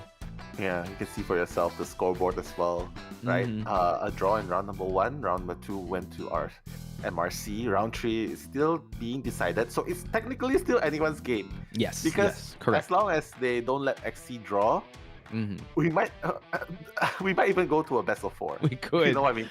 If it's a 3-man escape. Yeah, I believe. Yeah. I can't read that, but I'm pretty sure I'm gonna trust Nell's math here. If the 3-person escape, it's gonna go to game number 4. Game number 4. But if draw. Zeta gets a 4-person escape, which is crazy to think about, especially going up against XC, Zeta wins. Zeta wins, for real. Hashtag Zeta wins. I think that's what the fans are hoping and rooting for as well. But yeah, I think they definitely need to pull. They definitely need to buckle up. They need to buckle up. They need to show what they're here for and practice what they preach. They say that they're here to win. And in this first match, you can't lose here. Right. You can't lose here. Last COA, I think, if I recall correctly, they were like top seed. They went all wins and no losses, right? So they're like the top of their groups. Right. Yeah, but who knows? MRC might be the big dogs. The Diamond Dogs. Yeah. But yeah, that's why this is a great entry into like the group stage, because this is the most competitive group, right? If one of the top seeds is already like, I mean, anyone can have this, right? Again, if you guys don't know, in Group A, MRC, Zeta, GG, Do or Do5, and GR are in this group, and only 2, as Nell mentioned, will make it out. So it's tough. They have to perform at their best. This is definitely not the easiest path to take, but if you were able to get out of this group of death, you're definitely undeniable to shoot your shot to be called the COA7 champion, because this is the best of the best, I would have to say. Not to discount the other groups, they are really good, but you have... Okay, there's 1, 2, 3. You have 3 COA champion teams in this group. How crazy is that? It is. And unfortunately, that is the luck of the draw, like what we mentioned earlier, right? Like, right. Yeah, you get put in a bad circumstance, but hey, do lions complain when they are among the tigers? I like that. Lions don't complain. They just bite their tongues. I want to give a shout out to Pav's official. He did give his insight. Like, Alf maybe should have put a 10-second bomb on the Cypher when he left. It could have potentially chipped the Gravekeeper. Also, the survivor side really knew how to tight kite Bonbon. So good showing there, Pav's official. Yeah, it really comes down, like you said, Nell, like to the minute details, right? Definitely. This should have changed. This should have changed. So that's how much high level, like that's how much of this game, or like the high level of play is being presented towards us, because it really comes down to just like inches. It's not by miles anymore. It's not like we see like a washout of a match. This is really neck and neck here. And if it just comes down to like throwing a 10-second bomb instead of like a shorter second bomb or a time bomb, then that's how you know that these teams are really going all out and they're really playing on the highest level of play. Yeah. That's the thing when you're playing such a technical hunter. Yes, in practice, you might probably remember this. Okay, we should probably do this. We should probably do that. When we're analyzing, when we're doing reviews, we can remember all of that. But in actual situation, when you're right. when you're actually carrying the weight of the team, when you're actually at a pivotal moment where what you do, your results are going to determine what's going to happen to your team seedings. You sometimes forget these minute details, like what you mentioned, right? The minute details, and yes, there's a lot of ifs, buts, and shoulds, and and all those stuff. But ultimately, I feel like it's still very commendable. Both teams played well. For sure. Both teams played well. A draw is still not bad, but at the same time, it doesn't really give a lot of advantage to ZETA, to MRC for sure, because they just needed to draw, and win, right? Yeah. So thank you for the constructive criticism out there, guys. And like Nell said, you know what? At the heat of the moment, in the heat of the tournament, you kind of forget these things. And we have the benefit of not just hindsight, because we're looking back at the matches, but we also have perspective, because we're not at that stage. We're not holding the phones. We're not hearing the roar of the crowd. So we have the gift of perspective. And we could say, yeah, it should do this, should do that. And we should say it in a constructive way that it also it encourages the players to, like, yeah, I should do this, I should grow better, I should do that, instead of like discourage them. So yeah, keep at it with constructive criticism. Love to hear your thoughts also on these different matches, especially for the survivor side of Team ZETA, because you saw on the lower screen that they need a 4-person escape to win, a 3-person to continue on. If they get a tie, that means MRC wins. Yeah, MRC has the longer end of the stick, right? They can afford a lot of options. Whereas ZETA, it's either a 3-man escape to bring the game to best of 4, or a 4-man escape to win the whole matchup. So either options are not easy to do as well, especially since they just lost 3-man against not just any hunter, but a disciple. Right? A disciple. Right. So and a disciple, and he had a priestess, and they had a priest. Yeah, so it is pretty hard to imagine XT losing. But hey, it's the Ever Sleeping Town. It's a very fair map. It's not that huge as well, so I would say it's still anyone's game at this point. But Posh, what do you think? Do you think any advantages to either side of this team factions? What I'm expecting to see is possibly Xe bringing out the Gamekeeper, unless that does get banned out. But he's still got other hunters to work with, right? Okay, ban out the Gamekeeper, ban out the Opera Singer. He could also bring out the Anne. Yuseo is very proficient with Anne. Or he could even go back to like Koa 6 days, where he just brings out Wax Artist. He could also go with because his top 3 hunters in the qualifiers are Opera Singer, Gamekeeper, Anne. But he's also got Bloody Queen. He's also got other hunters to work with. So it's and those hunters are known for ties. He could try to shoot for more ties. And what's also scary here, Nell, if you think about it, is that they need everyone out of this game. But based on what I remember in the picks and bans, they already lost the Mercenary and the First Officer. So they don't have much rescuers or viable. Well, they still have the Gravekeeper, which is okay. I think they lost the Wildling as well. I'm not sure. So we just have to wait and see. But yeah, so it's really a war of attrition, and you gotta love the strategies here. That's why the picks and bans are so interesting, and it tells a story on its own right. That ZETA coming into the 3rd round, how healthy is their resources because of the global picks and bans, right? So if they lose a lot of rescuers, Xe could definitely dictate how this match goes, and I think it's gonna be Xe's game to win, but it's also going to be Xe. He's gonna have to make a fatal error for it to be a 4-person escape. The possibility for me, I think that could happen, is a 3-person escape that ZETA is known for, that they can go for. But it's either 3-person escape or MRC wins. That's how I see this might happen, because a tie could be very much possible. Yeah, because go for? Okay, sorry. Just one last stat I want to bring up with ZETA. Okay. Their win record for survivors in round 3 is 6-5-1. So it's 6 wins, 5 ties, 1 loss. So yeah, so I think it's the win could be a 3-person escape, so could extend it. I mean, they definitely can't tie here. They need to pull up a win here. Yeah, they need to get a 3-person escape at the very least. So that's why I say it's either a tie in game number 4 or XE wins. Yeah. Not sure if they're going to have 4-person escape. That's a little too... And a 4-person elimination. So I think we're right in the middle with these two. Yeah, I think it's really hard to just get 4-man escape. And at the same time, it's sort of disrespecting if we say, hey, yeah, it's definitely very doable. It's, for either side, right? Oh yeah, easy. 4K, 4-man. Yeah, it's hard to say. Yeah, because it's very. I feel like it's like saying, hey, XC's it's sort of, for me, it's like disrespecting either side. It's like saying it's an easy game. Yeah, we can easily 4K, we can easily 4 escape. I feel like everything is done with precision, hard work, dedication, training, countless hours of analyzing, and just being able to play cool, calm, and collected in the heat of the moment, right? So, for ZETA, possibility is there. I would say that possibility is there for a 4-man escape, 3-man escape. But for XC, he has so many things he can play, which can easily let him tie the situation and wait for the survivors to come and give him the action. You know what I mean?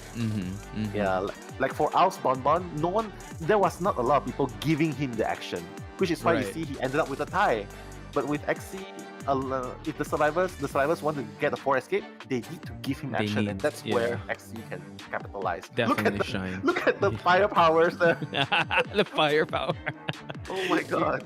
You got a jetpack, you got a football, you got a flare gun, you got bees.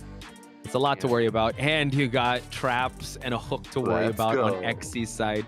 Well, yeah, I like that you brought that up, Nell, because XC can definitely dictate where this match is going to go, while ZETA is definitely going to have to play to just one strategy to go for as much survivors out as possible. But he could play passively, he could go super aggressive, because the win conditions are already there. He just needs to tie this one out. He could play as passively as possible and just rely on first downing someone and rely on detention if he's going to bring it, just for that second down for him to win this game. But knowing XC, he is a brilliant user of this gamekeeper, so he might want to go for more or play a little passively. We just have to find out. Yeah, and it's going to be a bad matchup for the forward as well. You want to try and stun him? One trap first before I pick the survivor up. And then what can you do? You risk getting caught in the trap and failing rescue. So there's that.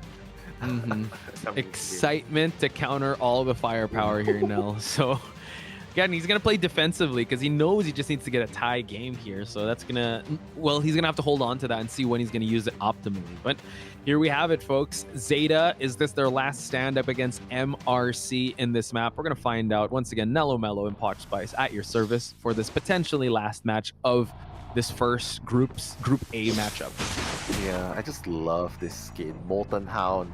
Definitely one of my Core 4 main favorite skin. He's already found his first target, activating his hunt trait, looking at the floor, just looking at where the blood stains are. Mochi is going to be the first target. Oh, it's going to use up the elevation already, so XC, nice trap. He doesn't want Mochi playing around this area, but Mochi is going to just stay in this area though. True. But we're gonna see a hook potentially here. Oh, he's just gonna use it just to close out the distance. And now Mochi forced to use his jetpack in this graveyard area, and now he cannot go towards this window because it has already been used, and he just missed that last train. So now he's out in the open here. Mochi, airplane is 3 seconds left on that cooldown for this jetpack. He's gonna try to go for an early hit. The bees are here to help, Nell. Oh, the bees are here to help, but the traps are here to to give pressure as well. So he has to leave this area. Mochi still has one more hook to work with. Oh, he got hit! Oh my god, hits him right before the jetpack could activate. So now, oh my god. No, I mean, he still has the hook even after he's done with the attack recovery. My god, Mochi! Oh my goodness. Yeah, he needs a little bit of support here. They cannot not support. They cannot not support here. Yeah, he's already trapped this route to go from, so Mochi has to take her hard right.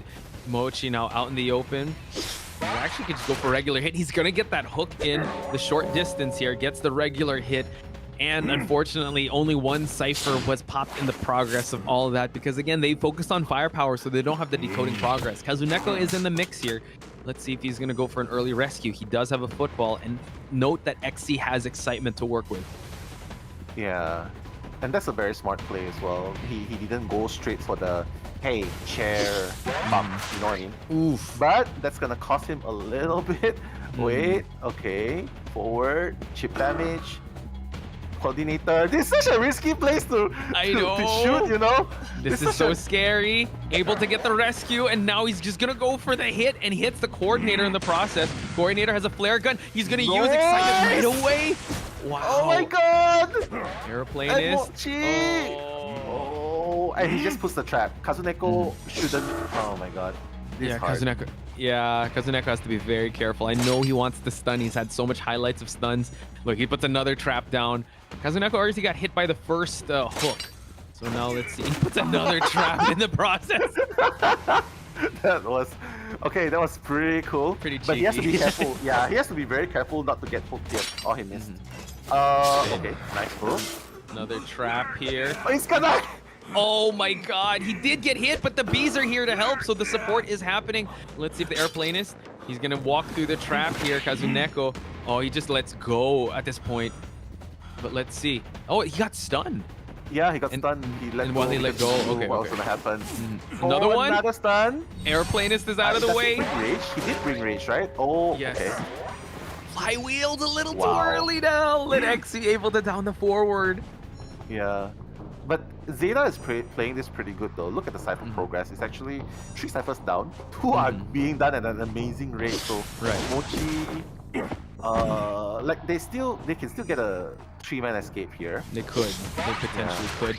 But Mochi getting hit and now down. The aeroplanist. Second time on the rocket chair. No stun available on the coordinator side. We still have a little bit for Kazuneko to work with. So I would say that the excitement was well used. So this is going to be tough. Entomologist can be the only one safe to go for the rescue. But at this point, we do see that 1 Cypher is remaining, and he did bring detention for the endgame. Yeah, this is so dangerous, right? Because now Dolisu can come in for the support. He is at full health, and even the forward as well. So, wow. Cypher pop. He's gonna be pop as soon as he hits. He's just gonna try and hope, right? He's just gonna hook him. No, goes for the regular hit. And now Mochi, this could be a huge window for them to be able to get the victory here. They need 3-person to escape. Mochi has the last long here. Tries to go for that hook. He hits the wall. Mochi now can't afford anymore. He's gonna be just out in the open here. The gate is being opened now, but is it gonna be enough? Oh, I don't think so. They know the crow is gonna let him know. Oh my god. I think it's gonna be enough. We might be looking at going to a game number 4, Posh. Yeah, true. Oh wait, he's not gonna teleport in time. Switch traits, teleport. Let's see if he can hook anyone at the end game. This is gonna be huge. Can he get anyone out? Oh, he goes for a regular hit. Kazuneko goes for the dungeon escape. Oh, he's hiding. Oh my god, wait. He's not there. He's not at the gate. The forward's just hiding. Oh no. He's there. Oh my god, he has the crows. He has the crows. He should be the one near the gate. Slowing him down. Oh, I thought that he was able to make it out, but it was just the entomologist that was there. My apologies. Flywheels, but Kazuneko falls, and it is going to be MRC to take it. XC expressing his gratitude to the dear God. Look at him just clapping his both hands. Wow. That is it, XC. Oh my god, doing it for MRC, and MRC is going to win the first matchup against ZETA. Living up to the name Miracle. That was crazy. I thought the forward was there at the exit gate, but he wasn't. He was actually hiding behind. Why was he? I think he didn't make it in time, right? I don't. Was he not? Was there not enough time? I think there was so much time bought by the. I'm gonna look at the end. Yeah, well, let me look at the replay here. But you can see that what the hands are being shake here. We're gonna get a hug from Kazuneko. Oh, big hugs all throughout. Again, you know what? These players definitely respect each other. They're each other's equals when it comes to this, and we want to find the best of the best. And Eggsy, like you said, expressing his gratitude and just his thanks to a well-played game. This could have been the finals of any other tournament, but this is how we're treated in COAVII 7. Just an excellent match just to start things out, Nell. So, yeah, I'm trying to look at the final, the teleport area. He teleports, it was just, it was the coordinator to make it out first. So yeah, the forward was not there yet. Oh, the forward was. The forward is actually hanging out at the paladin area. Why? And then he teleports. Yeah, I thought like, I'm not sure. And then the thing is, Xe went for a regular swing and Kazuneko was hiding behind the pallet. So not sure because again, yeah, there needs to be everyone to escape for the dungeon to open. So yeah, that's again, it comes down to the final decision-making process, and Xe really capitalized on that. I would say that unalignment of strategy or the misalignment of where to go, because like you might as well just try to run out the gate. That's true. Or maybe he was trying to do something epic, you know, super legendary, you know, like flywheel the hook and ran out. That would be wild if that would be that reality we're living in. That's not the reality we're living in, but that would be crazy if that would be the case. But you know what? You still got to give your congratulations, your kudos to how ZETA played that game out. Really took MRC to the edge. But yeah, our flowers definitely go out to Team MRC to take the victory here in Group A. That's true. Like, I mean, if that was the plan, right, to let in case they think, that it might not be enough time for all of them to run out the gate together, then Kazuneko with the crows should probably hang out at the dungeon, right? So right. Xe is forced to be like, hey, if I teleport, I already checked the last survivor, the survivor, the last chair, I checked, he's already sent back to the manor. If I teleport, then I wouldn't be able to chase the forward that has crows on him, which is standing at the dungeon. But if he decides to go for the forward that's standing at the dungeon, then they would have exited so early, right? They exit through the gate safely, two of them, and he jumps dungeon, right? So I'm not sure what the game plan there was, but hiding did not pay off there. Yeah, our job is to hype things up. Their jobs is to give us those amazing moments, and we can only speculate at this point, folks. But we got to give our respect to that. Well, Kazuneko tried an epic moment. I know people in chat are trying to discuss what was the logic or the strategy behind that, because you might as well just try to escape, right? But it benefited Xe. Xe's not questioning it at all. It's like, all right, cool. I'll take that moment. I'll take this. Because again, it's a game of inches in this battle. And they technically just won one round. Everything else was tied. That's how neck and neck this thing is. So you could... MRC breathing a bit of sigh of relief here, starting out the Group A stage here on a good note for them to get that victory. But ZETA still not down, but not quite out just yet. They still have other matches to look forward to up against GG, Do, and GR. So stay tuned for that. Hopefully they'll be able to learn and adjust from what they experienced here in the first stage of the game, and we'll see them back better than ever. Yeah, for reals. I mean, this is not over yet. This is played by round robin. Is that correct? Right. Yeah, round robin. So basically what happens is they need to rake as much points as they can in order to qualify themselves as the top 2 from each group. And top 2 teams from each group will move on to the top 8, final 8 during the finals, which is going to happen in May, 1st to the 4th of May. So yeah, it's definitely not over for ZETA yet. But for this matchup, seems like the Diamond Dogs has won over the Cats. The Diamond Dogs. So for you guys spamming the dog emojis, congratulations. You guys predicted correctly, and your team's got it. But you know what? I want to see some cat emojis in the chat just to give ZETA, like that support that, it's still okay. You can still fight back into this. It's not over just yet. And it was honestly really close. It was really down to the wire in that last one. See a lot of people saying, yeah, maybe miscommunication, maybe this and that. So I'm sure that they're going to bounce back from this. But I like how, everyone's being more constructive with how things are going, right? So definitely these are the best of the best, guys. So pretty sure a lot of pressure is on their side, and they definitely did what they had to do at the moment they were doing it. But now they have, a day or two to think about their next strategy. So I'm sure that they'll come back stronger than ever. Come back stronger than ever. Having Saiyan blood, you definitely what doesn't kill you definitely makes you stronger. True. Again, rest in peace, Akira Toriyama. Yes, rest in Can't power. get over it. Yeah, for real. Yeah, for reals. I mean, it was part of everyone's childhood, right? So at some point, everyone was like raising their hands for the spirit bomb. So yeah, I know. Yeah, so just seeing a lot of cats being put up in the chat now. So definitely I feel like we are going to, how do you put this? We definitely shouldn't give up supporting and cheering for them, because as you see, goes a long way. And COAVII this year, I feel like it's going to be super insane. Like with a lot of new playstyles and metas that you might not see. Like, hey, Novelist is already one of them making an appearance, and you see how good he was, right? Yeah. Against the Wax artists in the game. I feel like this COAVII is going to be super interesting. So yeah, I kind of wait to see more of it. But Tosh, you'll be commentating the next game. Yeah, for those of you out there, Estelle Before You is going to be next, I believe, up against TE.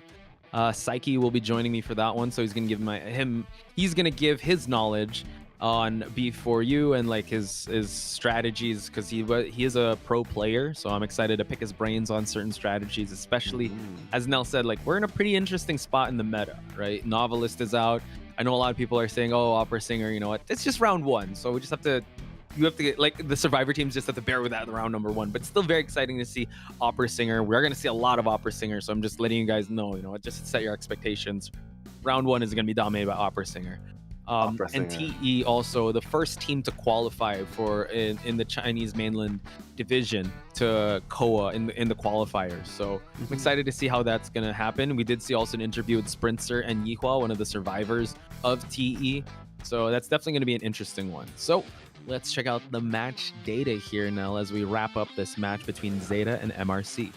Yeah, I can see amazing kite going on. Mochi definitely, you know, from playing Rescuer into the kiter main, he did not disappoint, for sure. He did not disappoint. 160 seconds. It's just very unfortunate that at the very end, Kazuneko was caught with the shorter end of the stick, and ultimately XC securing the draw, giving his hugs, but MRC gonna walk away with this one win. Wow, everyone was playing really well that game. It's just slight hiccup, I would say. Yeah. Look how close the scoreline is. 4-4, 5-3, which was the only, like, an AND match was the one that decided everything. The 3-1 victory in XC. Then everything still remained on the same scoreline of 4-4. Again, a 2-point differential, but that 2 points could definitely haunt ZETA, so hopefully they bounce back stronger. But the day goes to MRC in Group A for them to get the victory, 13-11, winning round number 2. Yeah, shout out to Freely as well. Bye-bye, I'll be back for the next match. You were Xing, kept me awake in class for reals. Hope you have a good time in your class, so... yeah, but we all know where our priorities are. IDV, COA. Yeah. But so I agree with you, neck and neck. Anyone could have walked away with this, but MRC seems to be the more prepared group this time, the more prepared team this time against ZETA. And ultimately, hopefully, I do see Aaron in the chat. Is this Before You is Aaron? So if it is, shout outs to you, man. We have a crazy match that's about to come out in this next one with Before You. Aaron? I see a lot of people in the chat also. Yeah, Aaron. No, it's Aaron. It's one A though with this one. Oh, okay, Aaron. So it's not Aaron, it's Aaron. Yeah. I thought you were gonna say Aaron Yeager. Aaron Yeager. Oh yeah, that's true. That's true. But here we have it, folks. The best deduction goes to none other than the Ann main in Lakeside Village. We got XC getting the MVP, rightfully so, because without his Ann performance, he wouldn't have gotten the victory because it all hinged on that match. So super excited, super happy that he was able to get the best deduction. Hopefully we'll see the interview coming from him and see, well, maybe break down the final match. But here we have it, folks. Let's take it to the main stage area while we get our interview. Looks like I'll be interviewing. Thank you, Mel. Oh, let me just listen real close. 死亡 A 组，而且我说实话，今天感觉第一场比赛强度就很大。 I think 那 they 先问一下 agreed. 小迪老师， The 今天这个 host 比 was 赛的 saying, 结 yeah, this 果呀， was a 包括 死亡组 整场的一个局势，是不是 Group of 有 death. 按照大家的一些想法和剧本在走呢？今天赢下比赛，感觉今天手感怎么样？今天决胜的战绩跟我们预测的是一模一样，一模一样。我们预测的就是第一把平，第二把平，第三把平，第一把是平山，第二把是平下，第三把平局。一切尽在你们的 And that's why 掌 the 握之 results 中。 are really, really 但 similar. 是其实说实话，小陈，我看到你最后打完那一把平局，还是有一点心有 Be 余悸 honest. 的样子。当时在 I 场上 saw 看 the 到一下 last 比赛 game 的 that 胜 you were 利， playing. 那波心情是什么样子的情况呢？我都以为三跑 You look pretty relieved. How do you feel actually? 就那，但是我就突然我怎么只有2个人？我以为另一个走地窖去了。对，结果刚好想前锋怎么还在这里？ Oh, I was actually kind of. It's kind of weird. I thought 2 of them already left. Where's the other one? I noticed. Oh, okay. This guy is still here. 心真的就已经死了，我靠！交飞轮的那一刻，看到他倒地，就重新活过来了的那种感觉，对 So when I managed to hit him finally after he missed the fly roll, oh, then I had a sigh of relief. 非常亮眼。那想要先问一下第1局的问题，因为第1局面对到日本赛区 ZETA 战队的歌剧演员，其实他第一波节奏还蛮快的。当时大家在场上有没有会觉得这一把稍微捏一把汗呢？因为我看粉丝都还会蛮紧张、蛮刺激的。那选手们在场上会有一个什么样的状态调整呢？ During the matchup against ZETA 关 in 于 the 这 first 个问 game, 题，我觉得不用担心，因为那一把的节奏尽在掌控之中，没有任何一点压力，包括在。 Please don't worry about this question. Don't worry, because we had it under control all this while. Yeah, that's all part of the plan. All part of the plan. 看到是把全队的风采 Oh, 全部 very 打出来 confident. 了。那我们小程今天也是拿下最佳演绎的一个很关键的一局，就是那一把安。你的传送是有防到对面的这个大洞体系的，这个是有考虑到和预判到的一点吗？ 其实很纠结。首先角色上的话，也是鹿头和安嘛，2个监管都好打，然后又是闪现和传送又是一个选择。然后就选择了一局比较熟练度的高一点的安吧，想着就是安物就是。 因为上次打，我记得在这个图，其实我打安很多次，而且对面也很多次选几次，也很多次钻大洞了。就是我就是被大洞这个亏吃的太多了，然后想着带一把传送吧。 结果没想到就是效果特别好。其实效果也没有很好，其实跟闪现可能没什么区别。因为对面滚筒枪在脸上的，然后这个传送过去心里也被摸起来了，只是说就是后面手势啊控场都打好了，其实很重要。那你说到手椅的话，就 He was talking about the second game where he's like thinking, actually playing gamekeeper here is good also, or playing the end is also good, but I'm just considering a lot of things that I can bring. But ultimately, I went with the teleport because I feel like I can handle the priestess. 这样的话，就是他们想从这里捞个3跑特别困难，然后想着就随便守一守吧，对，随便守一守吧，然后 Yeah, just go on looking, go rabbit hunting. 上挂的这个心里也没有26，我就守下来了。真的是把风采打出来了，那一波手椅非常的关键。那其实同样在那一局也看到我们求生者这边有非常棒的一个表现。首先，其实胡景村的那个刷点，当时看到对方选点的一瞬间。 我们现场几乎可以说是哀嚎一片，这个先知感觉就很难活，所以当时看到这个刷点的时候，小迪老师第一时间有没有什么样的反应？这也是我们的剧本。He's talking about the survivors. He's like saying. 白担心了，我们照着结果说答案而已，照着结果说答案。因为我们的想法就是拿先知拿来卖，因为先知就是作为一个就是辅助队友的能力，就是残局的运营能力非常的薄弱。如果说先知开局如果不被这残局，万一队友就是在1-6前置的时候出现失误，我残局说实话我是一点忙都帮不到队友。所以与其队友如果说可能存在对不起来，可能不如让我拿去卖。 Oh my god! I think he was saying like, it's better that I get chased first because in the end I think it'll be. He mentioned something about being really busy. In the end, he wouldn't have been able to help his teammates as well. So it's better that he's the first target, which is why he actually spawned and hoped that he was the one getting chased by the I think that was a barmaid. Yeah. It wasn't a problem as well. Barmaid. Yeah. No, I mean the wax artist stuff. The wax artist game.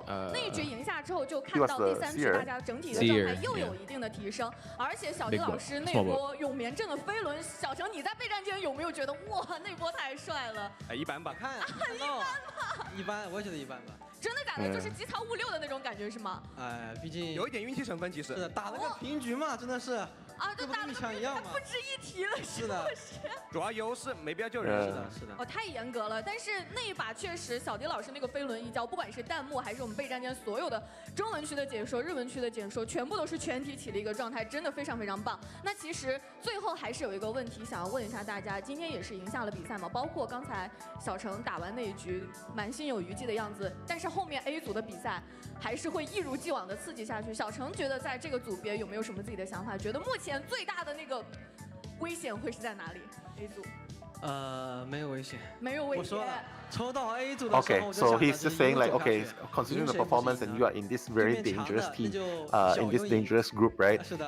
Is there any teams that's going to bring a lot of threat to you? 所以有没有可能抽到 And he's like saying, yeah, no threat at all. 是的， No threat at all. 要知道抽到 A 组不只是说我们觉得很奇怪，我们的对手也很难受。也很难受，难受的不是我们，而是你们剩下的几支队伍。Coming into Group A, it's not just us that's gonna have a bit of a hard time. Everyone else that's facing us is gonna have a hard time. 好像见不到似的，对吧？They're saying that 而 it's 且 not 还能 easy 继 for 续保 anyone. 持火热的手感。那今天赢下了比赛，有没有什么话想问给屏幕前的观众朋友？今天好像没有太 ICU 哦，两位。手感火热，再接再厉。 Messages for your fans. 再厉，好的，感谢两位来到我们的赛后采访，也是再次恭喜 M2C 拿下今天比赛的胜利。接下来即将进行的是我们今天的第2场比赛，我们稍事休息，马上回来，拜拜。Said thank you Nello and Posh for commentating in the English. Follow Nello and Spicy Potch on Instagram. Thank you, our beautiful host on stage. Anyway, guys, we're gonna take a quick break. When we come back, we'll have more of the.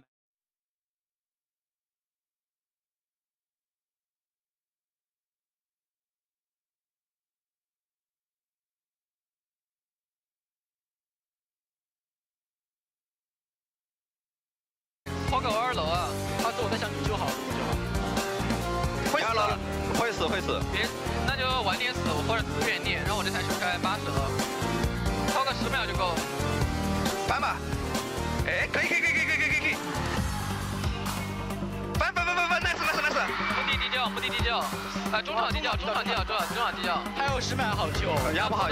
OK， 我拖不到。3、2、1，蹦！哎呦，不行。